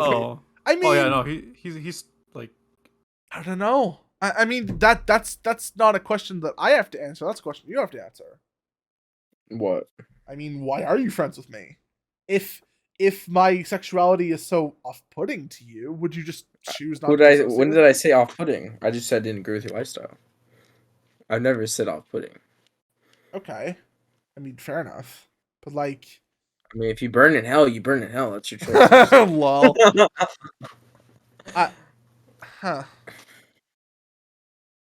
I mean, I kind of spaced out there. What happened? I don't know.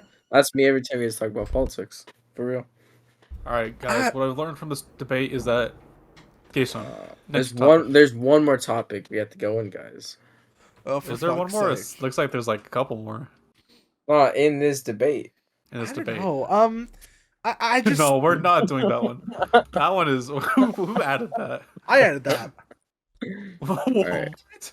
Yo, no. Do you guys put it back? No, we don't have. We can talk about it without having the script. Yeah, but okay, cool. Do you guys think furries deserve human rights? Yes. Yes. They are humans, therefore they deserve human rights. Look, like, let's say we Well, let them be okay. animals, right? Do you think Sonny if they Cockeye. want to be But animals, they're not that mean animals. they They're should not animals. relinquish? Okay. No, but you know how this, like this take and the trans take are diametrically opposed. No, I'm just saying, like, either if you think that the mental illness should be treated as fact and you validate their mental illness, or you don't and you treat them like what they actually are. Those are but it's not two me. It's just saying, positions. like, should the government, since they already like most states accept trans like surgery and shit like that, and then posing as whatever they want to, right? Mhm. Should they do the same for furries? They when they want to be animal, just relinquish their human rights doing so. So Okay. Sonny Cockeye is actually presenting an interesting argument here. So what he's saying is, if we are affirming the identities, if the federal government and the government, to an extent, is affirming the identities of trans people to the gender they want to conform to, why shouldn't the federal government and other governments, what is the word I used? Affirm the identity of these furries to dogs or wolves or whatever the fuck they want to be. Okay, so there's a couple of problems with this. One, being a furry, and I know I'm gonna get an argument out of this one. Being a furry is not a mental illness. How's not mental illness? It's not a mental illness because two. What if you believe you're a furry? Do not actually believe that they are the animals of the characters and the personas that they create. Then why do they act like so? Like furries will fucking bark if I they're don't dogs, fucking or if know. they're fucking dragons. I don't fucking know. But because they, in their head, obviously subconsciously, they think they are their. But they don't though. That's the funny part. They don't. And you want to know how I know they don't? Because thinking that you are an animal or that you are an animal trapped inside a human body, that's a different thing. It's not called furry. It's called otherkin. I mean, it's also called some other. It's also called some other fucking thing. It's like, I think there's like, it's like therakin or something. I don't know. The labels are constantly changing. Why it's called. Why do you think? That. Anyways, you don't need to answer. So furries do not actually believe, in their heart of hearts, that they are the animals that they dress up as and perform as, at conventions and online and whatever.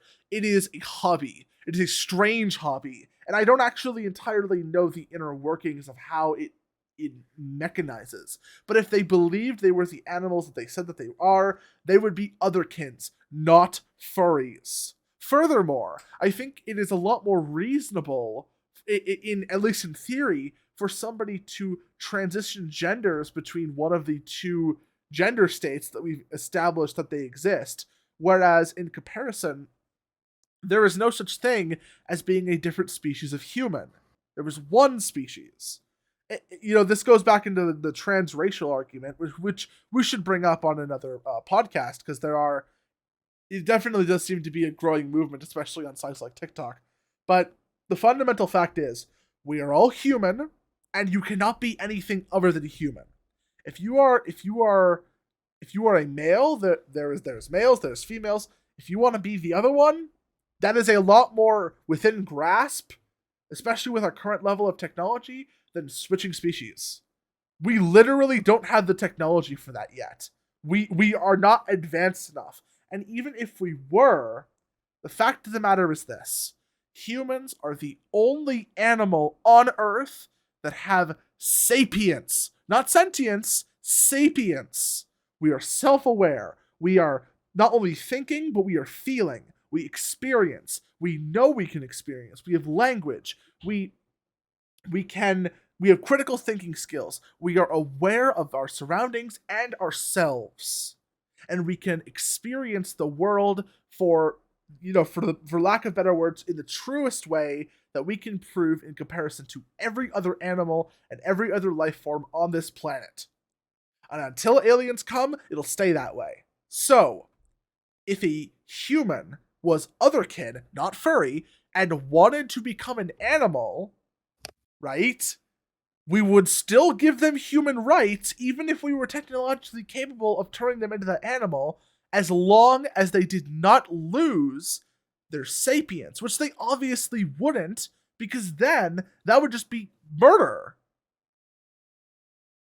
And I don't think otherkins are that mentally ill to kill themselves to be the animals that they want to be.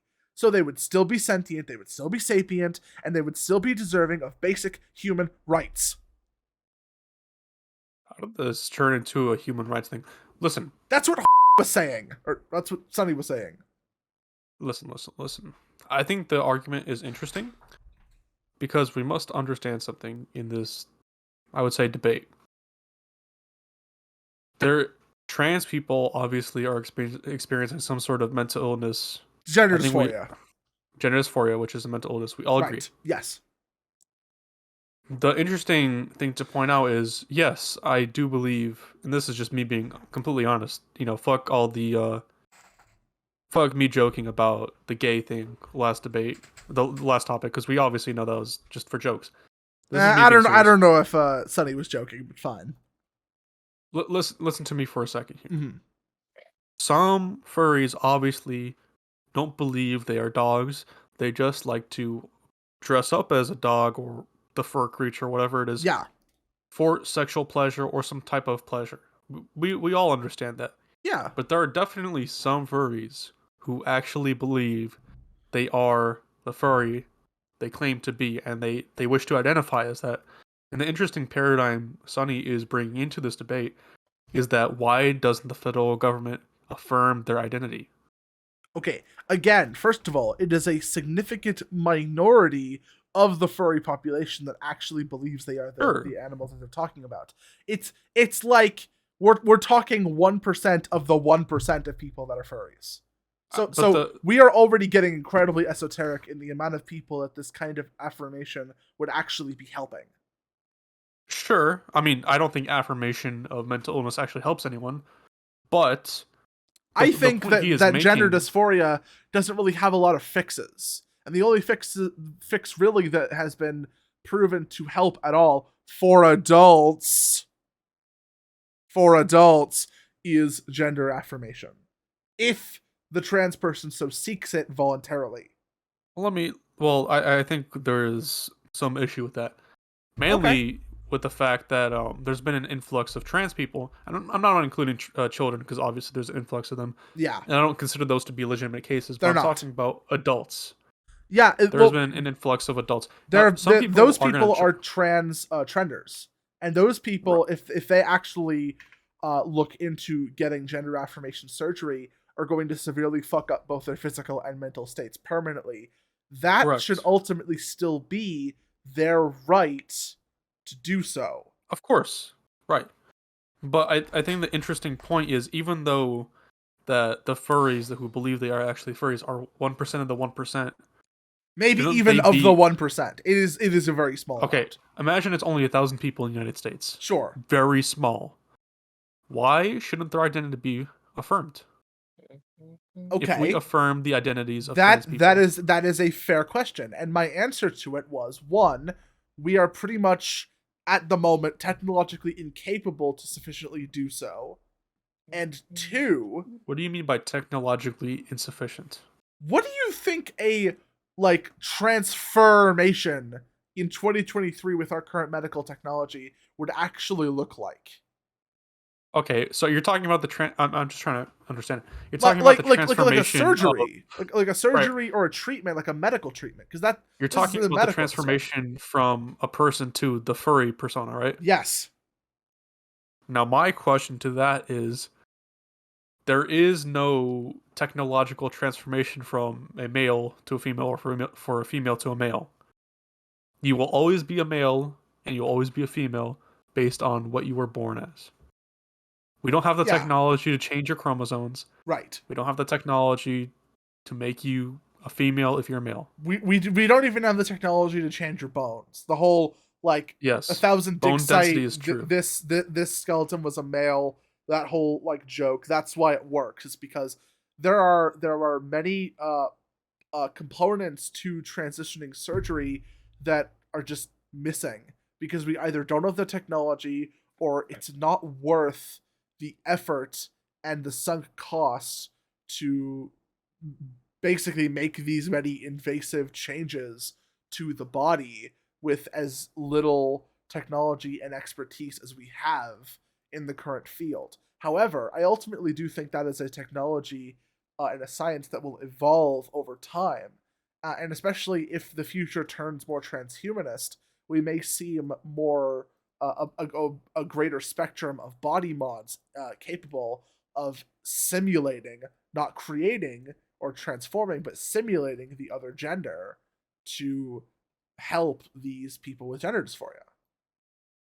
Correct, but yeah, you are right that, trans people will never be the biological gender that they seek to be.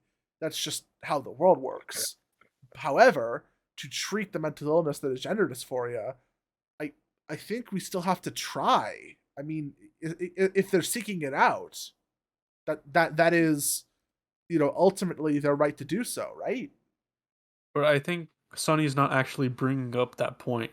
I think what Sonny's bringing up is if we are going to affirm these cases of gender dysphoria, and he's not even saying if that's right or wrong. Mm-hmm. He's just saying if we are going to do so, right, why shouldn't we do so with the furries? Well, I mean, maybe that's a good question. I don't think that there is a whole lot of technology that would allow us to. I can't think of what procedures would work to be effective like this. I guess maybe are there any procedures that would really work with the transgenders? Yes. I think that's ultimately up to debate. That is debatable, but I think yes. I think it's at least good enough because gender is way more in reach than species in terms of, like biologically. We are already hardwired, from birth to be either male or female. And so switching to the other sexual dimorphic characteristic, while it is as poorly as we can muster with our current medical technology, is a lot closer than species. I mean, again, what kind of cosmetic surgery would that even be possible to change somebody into another species? I'm pretty sure there's a guy who got cosmetic surgery, or a woman, to look like some sort of animal.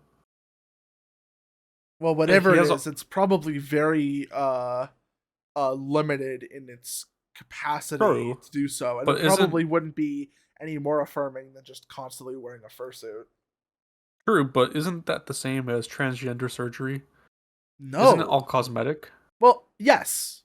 I mean, inherently, right? I mean, it's not entirely cosmetic in that the surgery usually disables the reproductive organs of the person. Right, so it's not functional. It's actually anti-functional. It makes the person sterile. So it's cosmetic. Yeah, I guess.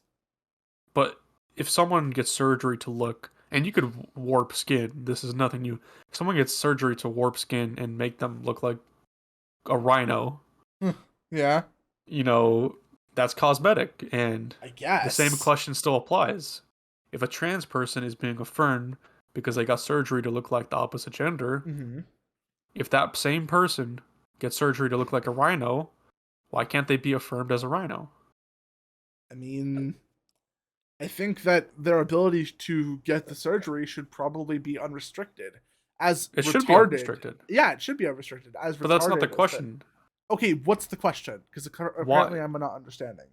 The question is, why can't they be affirmed as a transgender person? If we both agree that the surgery in both instances is cosmetic and non-functional. Yeah. If we both agree they both have the right to do so. Yes. Why can't they be affirmed like transgenders?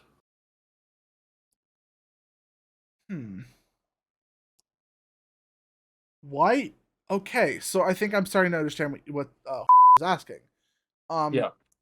Why, if transgenders are being affirmed, not just by the doctors doing the surgery, but by the government and by society at large, then why can't other kin also do the same? I think the fact of the matter is that affirmation policy in the government and in society for accepting transgender people is societal and structural institutionalized by the cathedral, by this decentralized force of woke ideology. And the thing is, I think there are plenty of apolitical people or people even on the right who would respect a trans person's pronouns and who would treat them as the gender they want to be treated. But that is an imposition by that ideology fundamentally to normalize transgenderism. But the thing is, at the end of the day, it's all just personal choices, right? There's Correct. The fact that it be institutionalized on the government level is an ideological choice, to be sure, but it really should just be up to individuals who interact with somebody who's transgender to either refer to them as the gender that they want to be treated as or don't, and then whatever consequences of that interaction be may. Like maybe a trans person will choose to not associate with anybody who does not affirm their gender identity. And so in this way, individuals and then corporations and then the government will all work together to just be polite and refer to transgender people as the gender that they want to be, because those transgender people are more worth it as sort of people, as productive members of our society, and that the only thing that they ask is that they be affirmed in this way, and that ultimately that is a choice that many different people are making to actively affirm that gender identity, and they can choose otherwise. We've just kind of forgotten that that's the case because of ideological subversion. Okay. I think I'll close it off in two ways. Sure. Number one, I think the reason why people are hesitant to affirm furries is because rightfully so, it's absurd. Right? The transgender thing, also very absurd. I think you should be allowed to transition into whatever you want to be. Mm-hmm. Whether that be the furry, the different gender. Yeah. Or even, I don't even know, a different, like, alien species, whatever. Who cares? That would kind of fall under the same umbrella as the furry thing, but sure. Okay, maybe a fictional character. Yeah. Of some sort. That's your provocative, that's your choice. That would definitely be going into Crazy Town, but all of this is, to a certain level, Crazy Town, because we're dealing with mental illnesses here.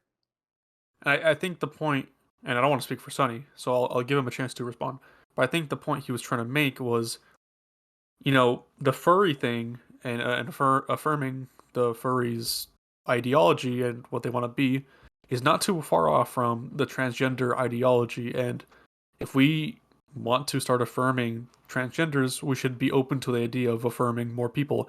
But people aren't open to the idea of affirming more groups because they understand the absurdity of the situation. Right. That is ultimately a change that will just come with time as Correct. more groups are taken into the identity politics sphere of protection. See, the reason why I put it as a point was actually the opposite. Not to gain more people to affirm more groups of people, is actually the opposite. I actually want him to affirm less people. What I like to do on this podcast is take the most simplest thing but make it radical so that the other side can see how silly it is. And so as you guys thought it was silly to affirm furries, I also think it's even more silly to affirm like transgender people. More silly? Yeah. Really? Okay. I mean, I don't know. I think it's a debate of relativity at this point. Fine. But yeah, I understand Sonny's position very well.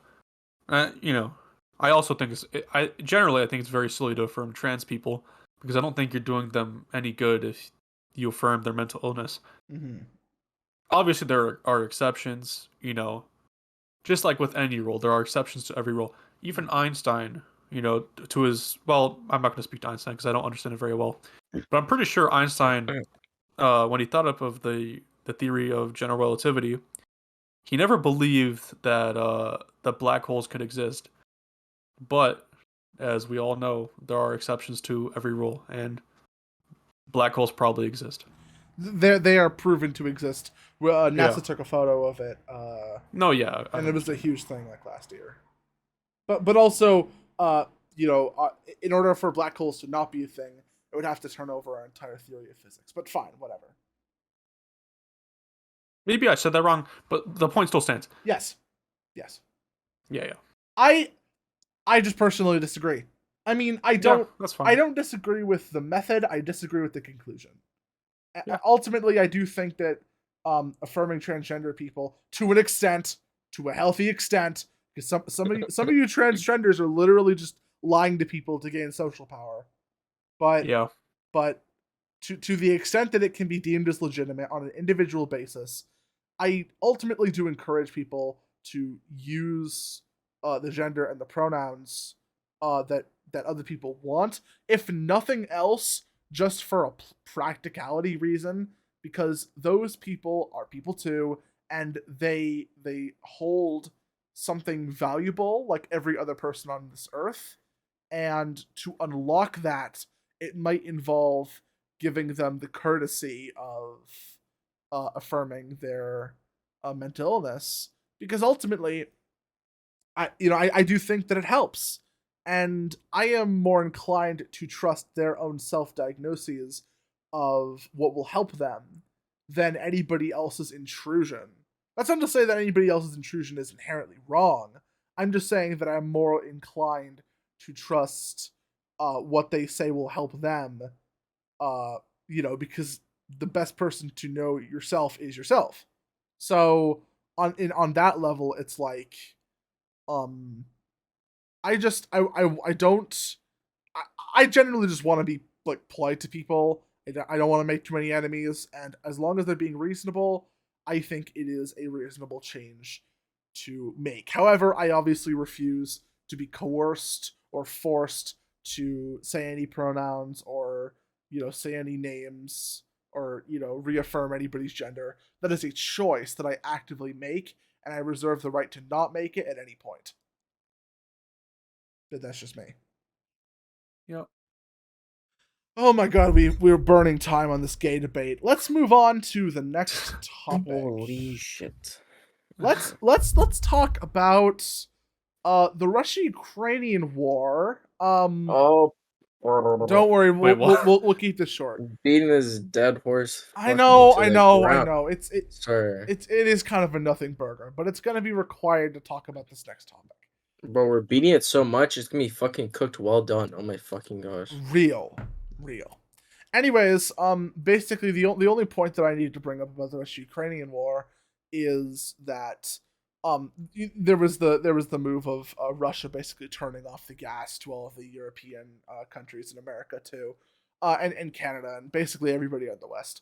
All of that of freely available oil at low prices is now just being shut off, and kind of like what very well may happen soon with China invading Taiwan and taking over Taiwan's massive chip manufacturing ring. And then, countries having to learn to get their own chip manufacturing businesses of their own ready and working in preparation for this. There does seem to be a little bit of a sense of turbulence in the world economy, and this definitely isn't helped by Joe Biden and his inflationary spending. I covered this a little bit back when we were talking with the Joe Biden slam. The dollar is a very, very strong currency, but it's been shaking a little bit recently, and a lot of countries, particularly in the global east, and Brazil for some fucking reason, they want to wrangle the power of the dollar away by creating their own currency. And in order to do this, they have created an economic alliance. Because good luck getting all these countries to create a political or military alliance, LMFAO. This is the economic alliance that is making the rounds, around social media, and everybody's talking about it. It's, you know them, you hate them. It's BRICS. BRICS stands for Brazil, Russia, India, China, and South Africa. So it's BRICSA. Lol. Um, I guess they just don't know how acronyms work. But yeah, so those are the 5 countries of the Economic Alliance. I believe it was formed. It was formed a while ago. I think it was like what 2010. I think. It was introduced. Back in 2001. God damn. Damn. Yeah. Yeah, so it's been it's been around for a while, but it's been sort of growing recently. It's been taking the rounds on social media, as I said previously. The whole point about BRICS is that they want to create their own currency. They want to encourage other countries and other businesses to switch to it instead of the dollar, taking power away from the dollar. Basically, they want to jump ship because the dollar is supposedly collapsing. I don't think the dollar is collapsing. I think it's definitely a bit of trouble, but I think too many people trust the dollar too much to where it's realistically not going to be too much of an issue, like long term. But BRICS is definitely trying, and the notable members of this union, we have Russia and China, who are both they're not communist nations, because communist nations would have no interest in creating money. I mean, it's it's kind of obvious. But they do have communist roots, and they are at least allegedly somewhat socialist in practice.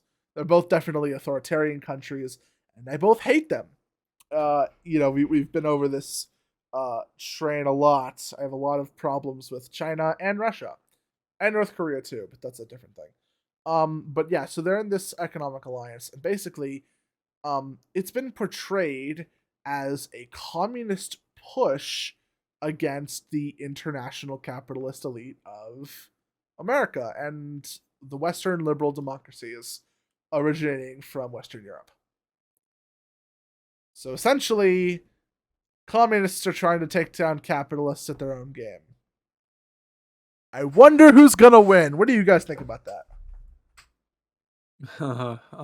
Well, let me tell you this.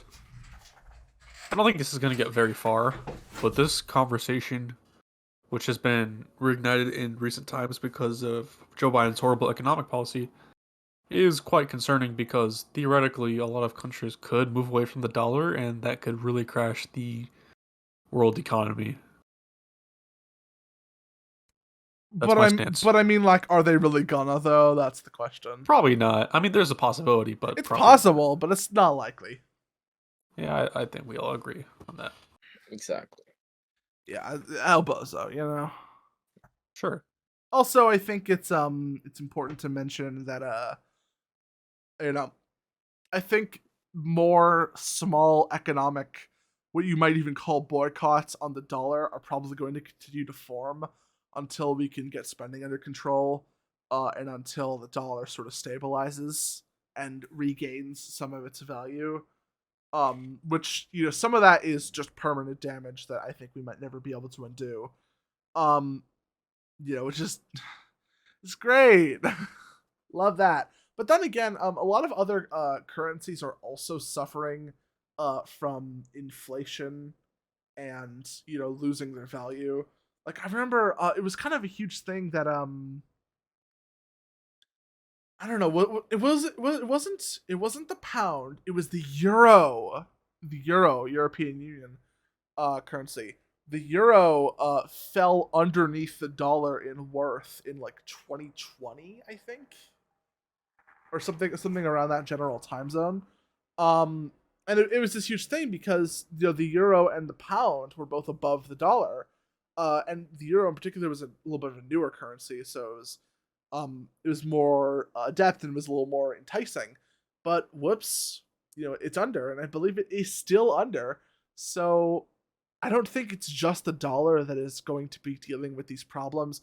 COVID, inflation, the war, that's driving up oil prices, and just generally like the world economy is definitely heading towards some type of recession. There's definitely the American recession, but then there's just sort of a general recession, like worldwide. because of all of these calamities that have just continuously been happening back to back to back to back. So I think if there was any time to replace the dollar, it would have been when the dollar was not stable, but when other competing currencies were stable, and that's not now, because all currencies are unstable, just by the nature of these trying times that we live in, as is the saying.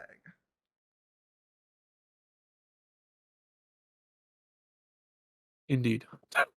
Don't know what to add. It's great. It's great. It's like I'm like 50% of the fucking podcast. Anyways. Indeed.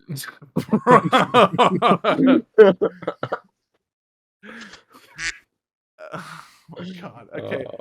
Hey Vincent, can you repeat that line where you said you're something at the podcast? Yeah, it's like I'm 50% of the podcast. God.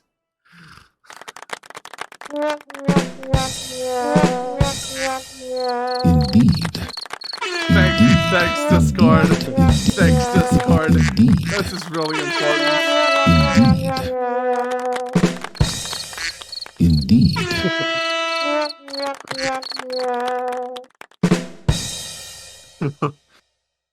Are we done? Let's move on to our next topic. Bro, enough. Okay. I'm passing the torch to you, Kaika. Alright, guys. Yeah. You remember that Bill Clinton kid? No. The one on Epstein Island? Oh, No. whoops. So there's a kid who crashed the Game Award show while Elden Ring was getting an I remember award. that. Yeah. Wait, what kid? He crashed the Game Award Crashed show. the Game while- Awards. Yeah, I remember that. Wait, Yeah. what? And he basically dedicated an award to his what was it? His Reformed Orthodox Rabbi Bill Clinton. That's what he said on stage. What? Didn't we cover that in the last podcast? I think we did. Yeah. The absurdity, Sonny, was that he was just a child. Wait, is he the Growing French up- kid? Yeah, well, I don't know if he's French. No, I don't think anyone knows where he's from. But regardless, Bro, that guy's... I met him IRL, bro. He's such a douchebag, bro. I think he's funny. Wait, No, I don't like him. Yeah, he was actually in our... He was in one of the malls while I was there. Just being a total douchebag to the stores and everyone. Being total, like, inconvenience to everyone's day. Being rude. Like, honestly, like, I get it. You're trying to be funny, but you don't have to be an asshole to people IRL. Like, you're influencing kids to think this is okay to do out and about. Like, this is why we have furries out and about, bro. Bro. All right, Why does it always listen- come back to furries? All right, guys. So basically, this Bill Clinton kid, also known as Matan Evan, that's his actual name, he trolled Hasan Piker. And Oh. if you don't know what Hasan Piker has been doing for the past couple of days, he's been engaging in strikes. And the strike he's been engaging in is a writer strike against Hollywood. So these writers want better pay and they want to unionize. And Hasan Piker has been providing them food. He's been providing them moral support and coverage from his Twitch channel.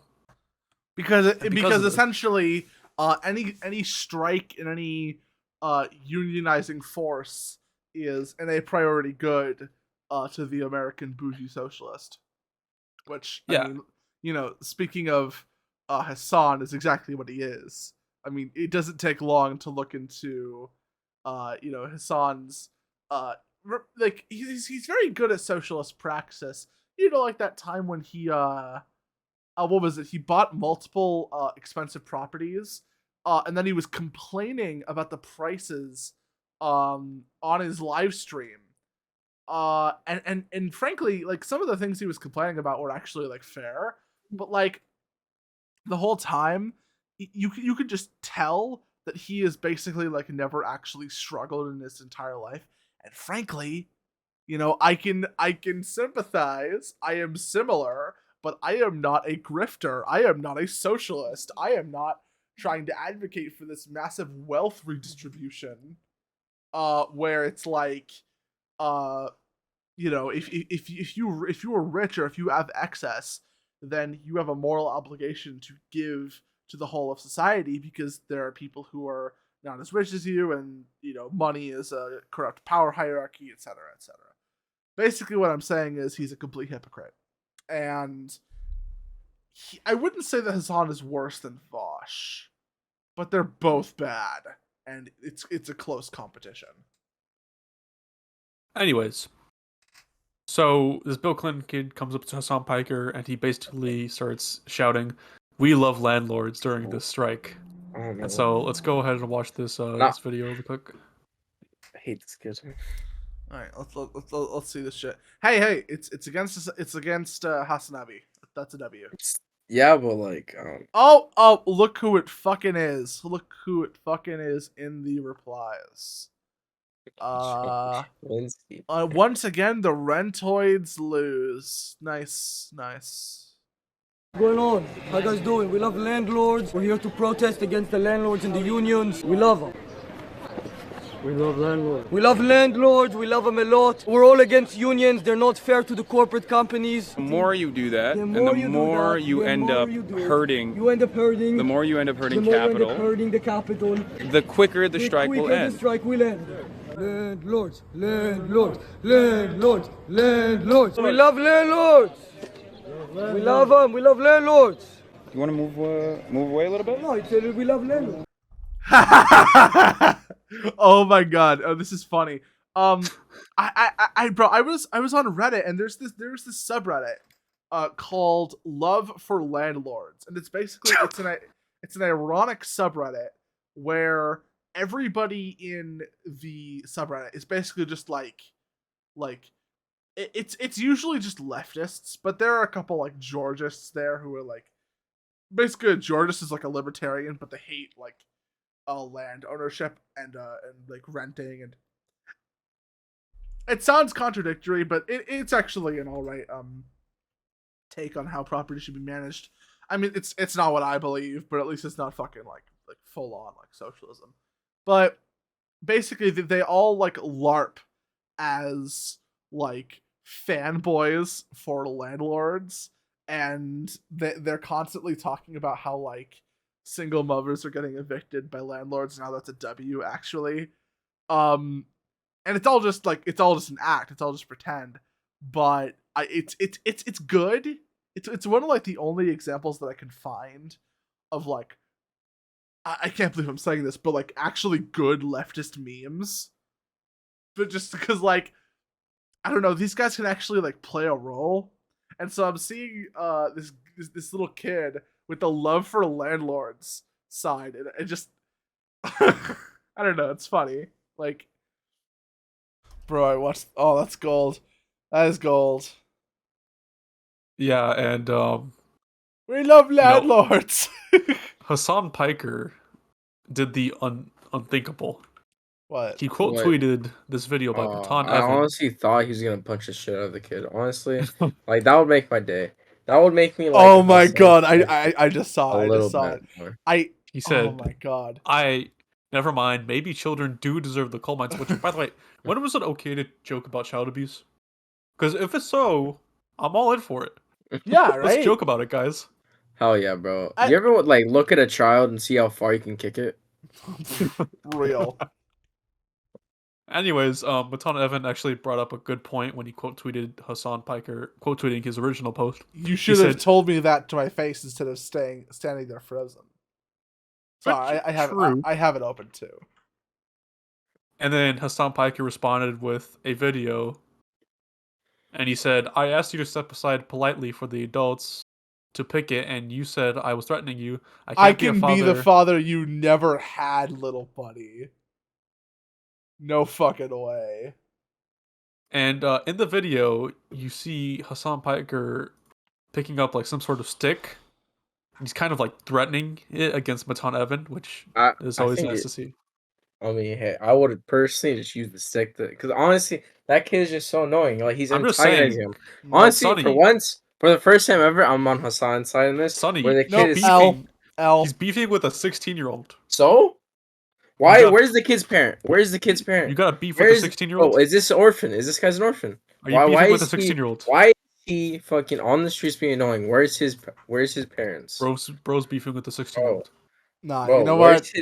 And then No. so See, this is yet another classic example of Sonny having the wrong opinion. Because, like, I'm looking at this whole situation. Like, this is just a W. This is a clear what way, though? example of In what counter way? protesting done in action. He's not being violent. He's being peaceful, but he's basically making a mockery of the protest, which I mean, frankly, based. And Hasan is getting tilted, but he's such a he's oh my god, wow, I'm looking at this fucking video too. He literally looks like a fucking soy jack. Look at that fucking that neck beard. And that's coming from me too, like Jesus. Like and then he's such a fucking beta, right? And you know, maybe I'm a hypocrite for saying this, fair enough. But like he's such a fucking like beta male that he wouldn't actually say this to his face. He had to go on Twitter and quote and like reply and quote tweet to you know, like Matt posting this video, like saying, you know, maybe children do deserve the coal mines. That would have been a funny clapback in the moment, but he just said nothing. yeah. And He had to hide behind his computer screen. It's just, I don't know. It does not Well, portray strength. Kind of ironic how we're doing the same thing on a podcast. Okay, I know. Again, we weren't fair there. enough. That's the thing. We weren't were not there, and if Hasan came up to me, if the roles were reversed, and if I was in this situation, I would say it. I would say, you go back to the fucking coal mines, bro. I would do that. I don't care if people get mad at me. That's a W. Let's But then just point you're out- like showing the mass people that you get easily, you know, angered. I and guess. that's bad for protests. Yeah, but it's better than what happened on this this recording, where he basically just like impotently like murmured and mumbled. Like, what was that? He's telling him to move out of the way. Personally, I hate Hasan. I've said this multiple times on this podcast. I hate Hasan. But this one time, like, you're just poking a bear with a stick multiple times. Yeah. Try to antagonize it.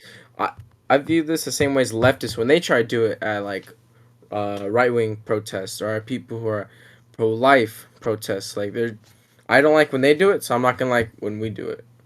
It's, like... Let me tell you same. why I like this. I like it because, as King Chow mentioned, this is counter-protest, and he's harming nobody in the situation. Right. And no matter what your opinions It's annoying, but ultimately, isn't that what protests like are supposed to be?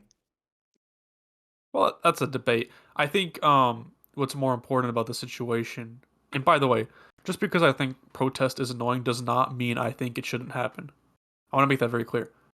But what makes the situation so beautiful is that he's obviously angering Hasan in a non-violent way. And I think that's ultimately the beauty of the situation. And another beauty about the situation is Hasan inadvertently tried to threaten the 16-year-olds by kind of using his stick. I don't know if you could see in the video, but he does point out that Hasan kind of threatens the little kid with the stick by kind of shoving it up and down. I don't know if you guys caught that. Yeah. And I think that's Hasan is 30 years old, by the way. So, just goes to show. It's almost... By the way, let's make something clear. When Andrew Tate beefs with Greta Thunberg, that's kind of weird. Like, obviously, you know, when he was saying, oh, I have this many cars and my carbon footprint is massive, that's funny. Yeah. But also, she's someone who probably hasn't developed a lot of her opinions yet. Barely turned 18. The thing with Greta Thunberg is fundamentally, I think, like the process of like replying to her when like she was like, going on about you. I mean, ultimately, at the end of the day, I think that's fine, at least on a certain level. But I like, yeah, it is kind of weird to like go off on a kid, especially when you know it. Like, especially in Greta's case, she was basically just like a pawn for a political camp that she probably didn't even entirely understand. I mean, if you saw the interview afterward, like when the people who she was talking to, like presenting to, asked for clarification, she didn't know what to say because she was reading off a script. Yeah. I don't know. I feel like you guys didn't say this when we were talking about it to begin with, that it was weird for Andrew Tate to fight with a child. I don't know. I feel like you guys are just going back on it, fixing it, just so your narrative now is not, doesn't look bad. I still mean, think it's. I guess. I I don't don't know. know. I This think, is I how think I it's feel about. certainly within the sphere of controversy. It's definitely debatable. But just personally, I just think like, um, I think it's the patronizing. In the way that Hasan replied, talking about like how he can't be the father you never had, little buddy. Like that's kind of weird, you know. Also, the child abuse thing, very weird. Just saying. I'm what? all for joking. When he Y'all for says, child abuse? like, I think no joke should be off limit. Yeah. But this is coming from Hasan. Hasan is the guy who tries to cancel anyone who made a slightly edgy joke. The 10 problem years with ago. this is the hypocrisy, ultimately. Yeah. And I always think, like, with Greta Thunberg, the problem with Greta Thunberg to me is, number one, she's young and she doesn't know what she thinks. But number two, as Chow mentioned, she's a pawn in some globalist agenda. And I like ultimately Globalist I thought environmentalist agenda. Yeah, I thought it was funny when Andrew Tate went at Greta Thunberg, but I don't think it's necessarily right. Because even though you're attacking Greta Thunberg, you're not attacking the source of, I guess, the issue he wants to fight against. He was obviously trying to do that for shits and giggles. Anyway, TikTok guys. for fuck's sake, we're getting better and better at this. Okay, so right, so I don't think there's anything I can do for this one. Okay, so you guys remember when Trump tried to ban TikTok and it went nowhere? Yep. Well, W Trump. well, okay, well they tried again. Not Trump, but made it worse. Well, yeah, they made it way worse. Old man lost again. Yeah, so we need to talk about the Restrict Act. I was originally actually in favor of banning TikTok, or at least putting some type of restriction. I'm not usually. I think I've made my stance on government regulation clear, only when absolutely necessary. But the problem with TikTok is that it's been proven to be used as a vessel for Chinese propaganda, and it the company that makes TikTok, ByteDance, has ties with the CCP. I mean, all countries in China do to some extent, but like we really cannot have a Tencent situation going on where one of the most popular and one of the most influential like video sharing apps on on the App Store, on on the internet, specifically geared towards young people, might I add, be controlled by by ByteDance, or more importantly by the CCP. That was a definitely some form of national security issue, and I didn't like the idea of banning it as a general like practice. But in this specific last resort, I feel like something had to be done, because TikTok is kind of dangerous in just the way that it has that connection between the CCP and what the children of the youth of today are watching. That kind of link is a lot harder to prove between, let's say, the United States government and something like YouTube. I mean, yes, Google and YouTube do work together, but Google has its own interests separate from the United States government, and our government is a lot less authoritarian and a lot worse at controlling companies for their own bidding than the CCP is for ByteDance or for Tencent or for whatever. So I was on the camp of banning it should at least be on the table, and if it's not banned, it should be perhaps restricted, or there should be some like measure in place to make sure that that, you know, data of American citizens is not being transferred over the internet to the Chinese government, for that it may be used and abused for their own purposes. Because China has talked a lot about, you know, like the 2049 plan, and essentially their plans to dominate the world. That is not a conspiracy theory. That is just proven. That is fact. Yeah, that is fact. But first of all, I think we can all agree in this call, in this podcast, the way they went about banning TikTok was it was so bad. It was so bad. I'm actually kind of surprised that we still have these fucking boomers in these offices, in these chairs of government, when the main interviewer was talking to the CEO of ByteDance. He had to ask whether or not TikTok could access the home Wi-Fi. No! Why would it access the home Wi-Fi? Obviously, TikTok gets its signal through microwave background radiation. What the fuck do you think it uses? They embarrassed us on that stage. And fundamentally, it made the cause of banning TikTok look retarded. That is very true. I mean, like, there was more, but that was just the part that I could, like, remember off the top of my head. That was like God. And the problem is, right, I do ultimately think that, you know, TikTok could be used as a propaganda tool by the communists, but then they went all fucking Red Scare on us, and they were, like, presuming, like, you know, guilty before innocent, that TikTok was a communist propaganda device, which it may very well be, but you have to prove that first. And they didn't. And they kind of made anybody who was advocating for banning TikTok look like a buffoon. And so now, and this whole meeting, and this whole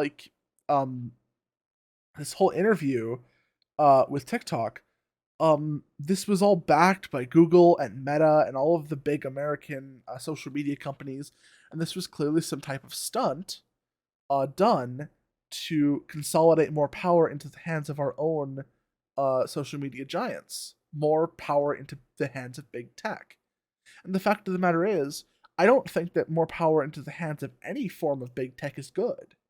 You know, obviously they provide valuable services, but they also can become corrupt just like the governments, you know? And I was originally against it, but this definitely did change my mind. And furthermore, if you look into the bill, which is called the Restrict Act, that is currently, I don't think it passed. Did it pass? No, it did not. It did not pass. But is it, like, in the process of review, or did it get denied? I think it was thrown out altogether. Oh, okay, good. But basically, this Restrict Act,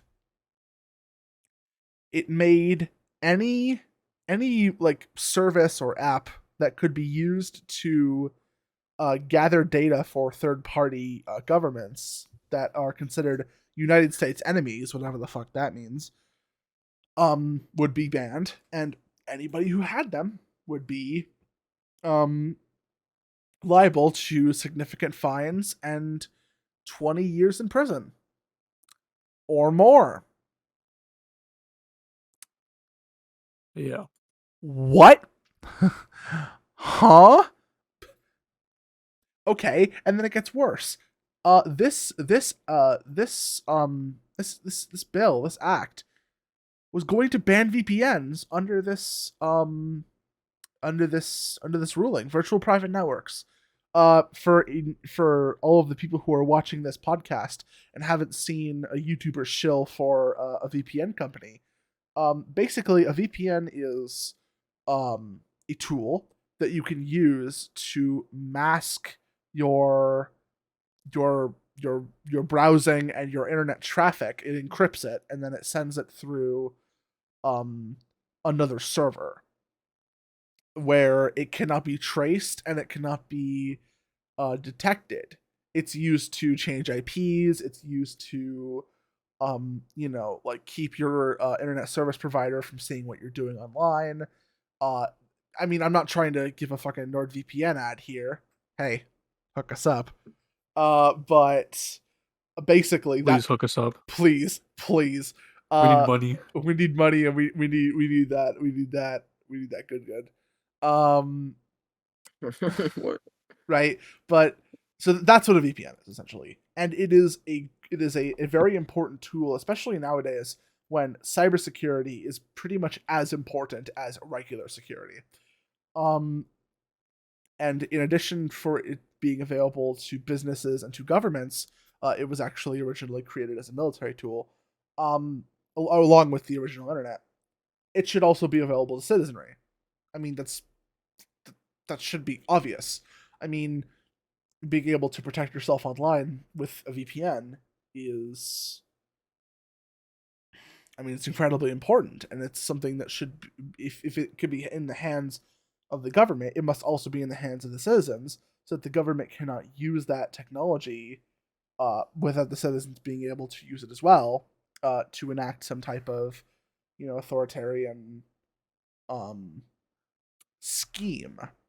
But yeah, so if this ban were to be in place, then in addition to banning TikTok, like hard banning it, you would also not be allowed to legally use a VPN.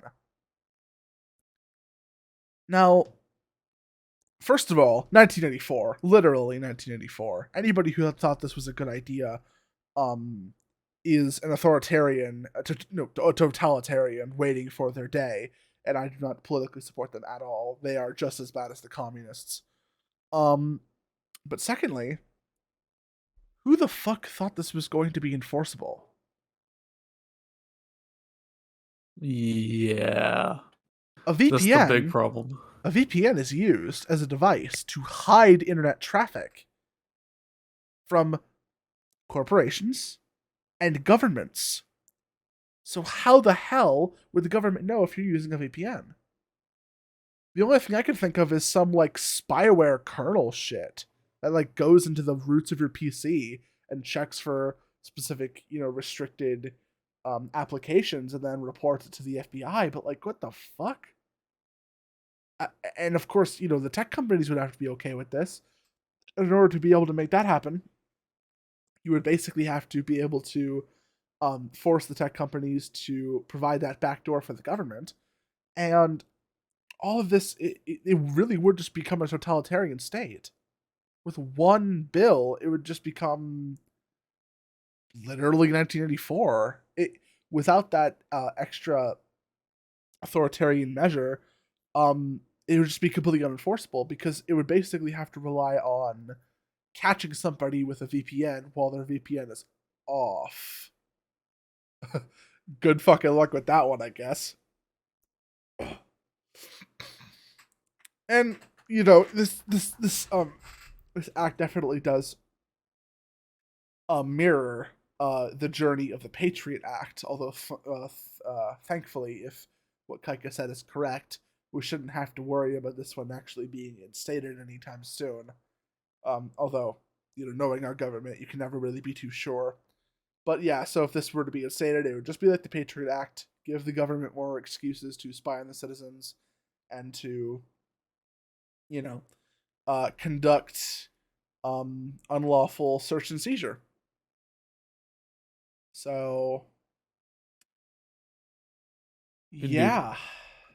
So, if this ever comes back up, and there's any ability to vote for or against it, vote against, even if you don't like TikTok, even if you don't like China, even if you don't like the CCP, because this is so much worse. And I can't believe I'm saying that, but it really is so much worse. I think we all agree. Sonny? Yeah, old man does not know internet. Ooga ooga. Fucking. But when I heard the question, like, yo, like, can TikTok access through the Wi-Fi? I was like, oh, For real? I literally wanted to throw my phone. Why do people still run our country? We don't know. Well, it sucks because they couldn't get anybody younger who had actually used a fucking phone before. Like, I wish they had someone that was more educated questioning, like TikTok. Like, then maybe we would understand more. But, like, no, they had this guy, obviously didn't know anything about the fucking internet. And I was fucking born before it was even created. Like, what the fuck? And the thing is, he didn't even look that old in the video, but he was acting like he was fucking 95. I don't know. Some people got some old ass souls and Real, retarded bro. Really doing the Joe Biden roleplay. I don't know.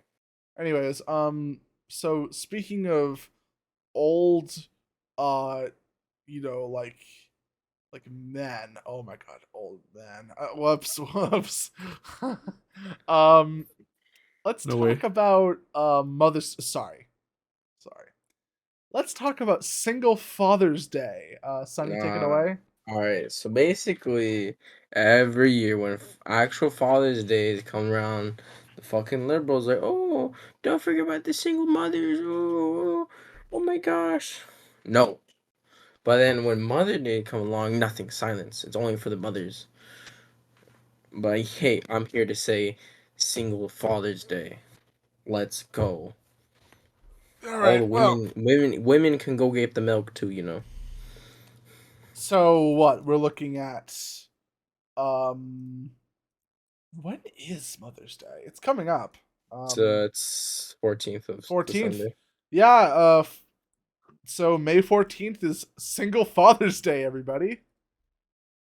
Make sure to celebrate your local kings out there. Making a living. No, but seriously, you know, say thanks to your moms. They made you. They kept you. You know. Indeed. Wait, what'd you say? Oh my god, it's a meme, dude. Come on now. And then of course when June rolls around, we'll do the whole thing for Father's Day. Indeed. Oh god. Okay, you know what? We're making another topic. We need to talk. No, before this last no, one. it's already been too We need long. to Bro. talk It's gonna be about- 2 hours long. Guys, We I need to have an talk idea. about Discord concept creep. We need to talk about all of this no, fucking features that have been no, added to I this don't see this program. on the script though. It's not- it's Okay, not the buddy. script. All right, guys. No, you removed too much. Go back. Oh, wait. Okay, there. All right. Okay. We have Okay. one final topic for today. I know it's been a long one, but it'll be worth it. I'm gonna show you guys a picture, and you guys are gonna have to tell me how many people you see in this photo. Boom. Cool. Oh, How many people do you see in this photo, guys? 2 people. I see one person. That There's is our late president, Bill Clinton, right? Yeah, the guy who didn't visited die, though. Epstein Island. He did visit Epstein Island, but he did not die. He's still alive, guys. Oh, really? Oh, You sick. Maybe. Get some Yeah, no, I cheering. know he's dead. I know he's dead. Wait, what? Well, dude, he's alive. He's alive. What? He's Hillary Clinton's fucking husband. Oh, right. Wait, how? You fucking. What do you mean? How do is you he not get the still joke? alive? The fuck? Chow. Do you not get the joke? What? There's one person in this photo. What's the joke? There's 2 people. The joke is that during Bill Clinton's Don't presidency- fucking explain. I know the fucking joke. I'm playing I'm along. not explain the joke. Explain the joke. Well, now we have to explain it for the audience. During Bill Clinton's presidency, why did we he had add a this to the mistress. script? Why? he had a mistress called Monica Lewinsky, and the She's joke under the is fucking that desk. there is a desk in Bill Clinton, and under that desk, there's supposed to be Monica Lewinsky. That's why there's 2 people in the photo. It's funny because you showed me the photo in the beginning before we were recording, and I said, "Yeah, there's 2 people in that photo," because I got the joke. So you should have I was remembered saying that if you weren't a This is fucking gonna be a catfish. TikTok, guys. God, it's not even funny. It's so And funny, we're all guys. tired, and it's the end of the episode. Shut the fuck up. Let's end this. Wait, hold on. There's one more topic. Wait, no, there isn't. Yeah, there is. There's one more topic, guys. You want to hear it? Yeah. Well, I think I'm adding it. Hold up. Okay, what's the next topic?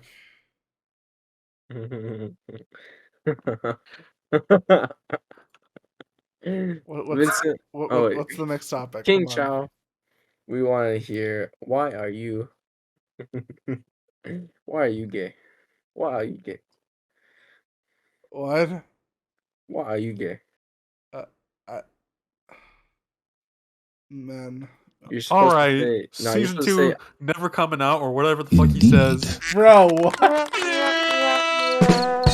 I'm like, I am never doing this too shit ever casual. again.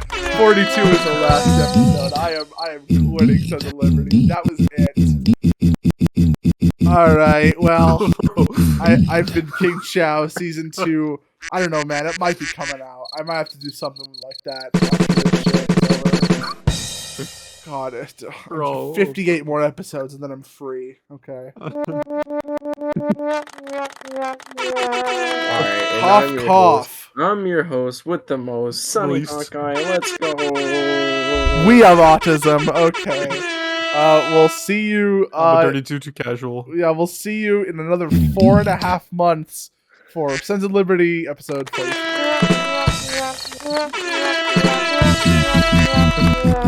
You worry about leaving a better planet for our kids. How about leaving better kids for our planet? Entire generation offended at everything, getting mad that a human thinks all lives matter. We don't need black or white or left or right. What we need is common sense. We need balance. We're all in the same boat. Why you trying to make holes? If they sink, we sink. This is madness.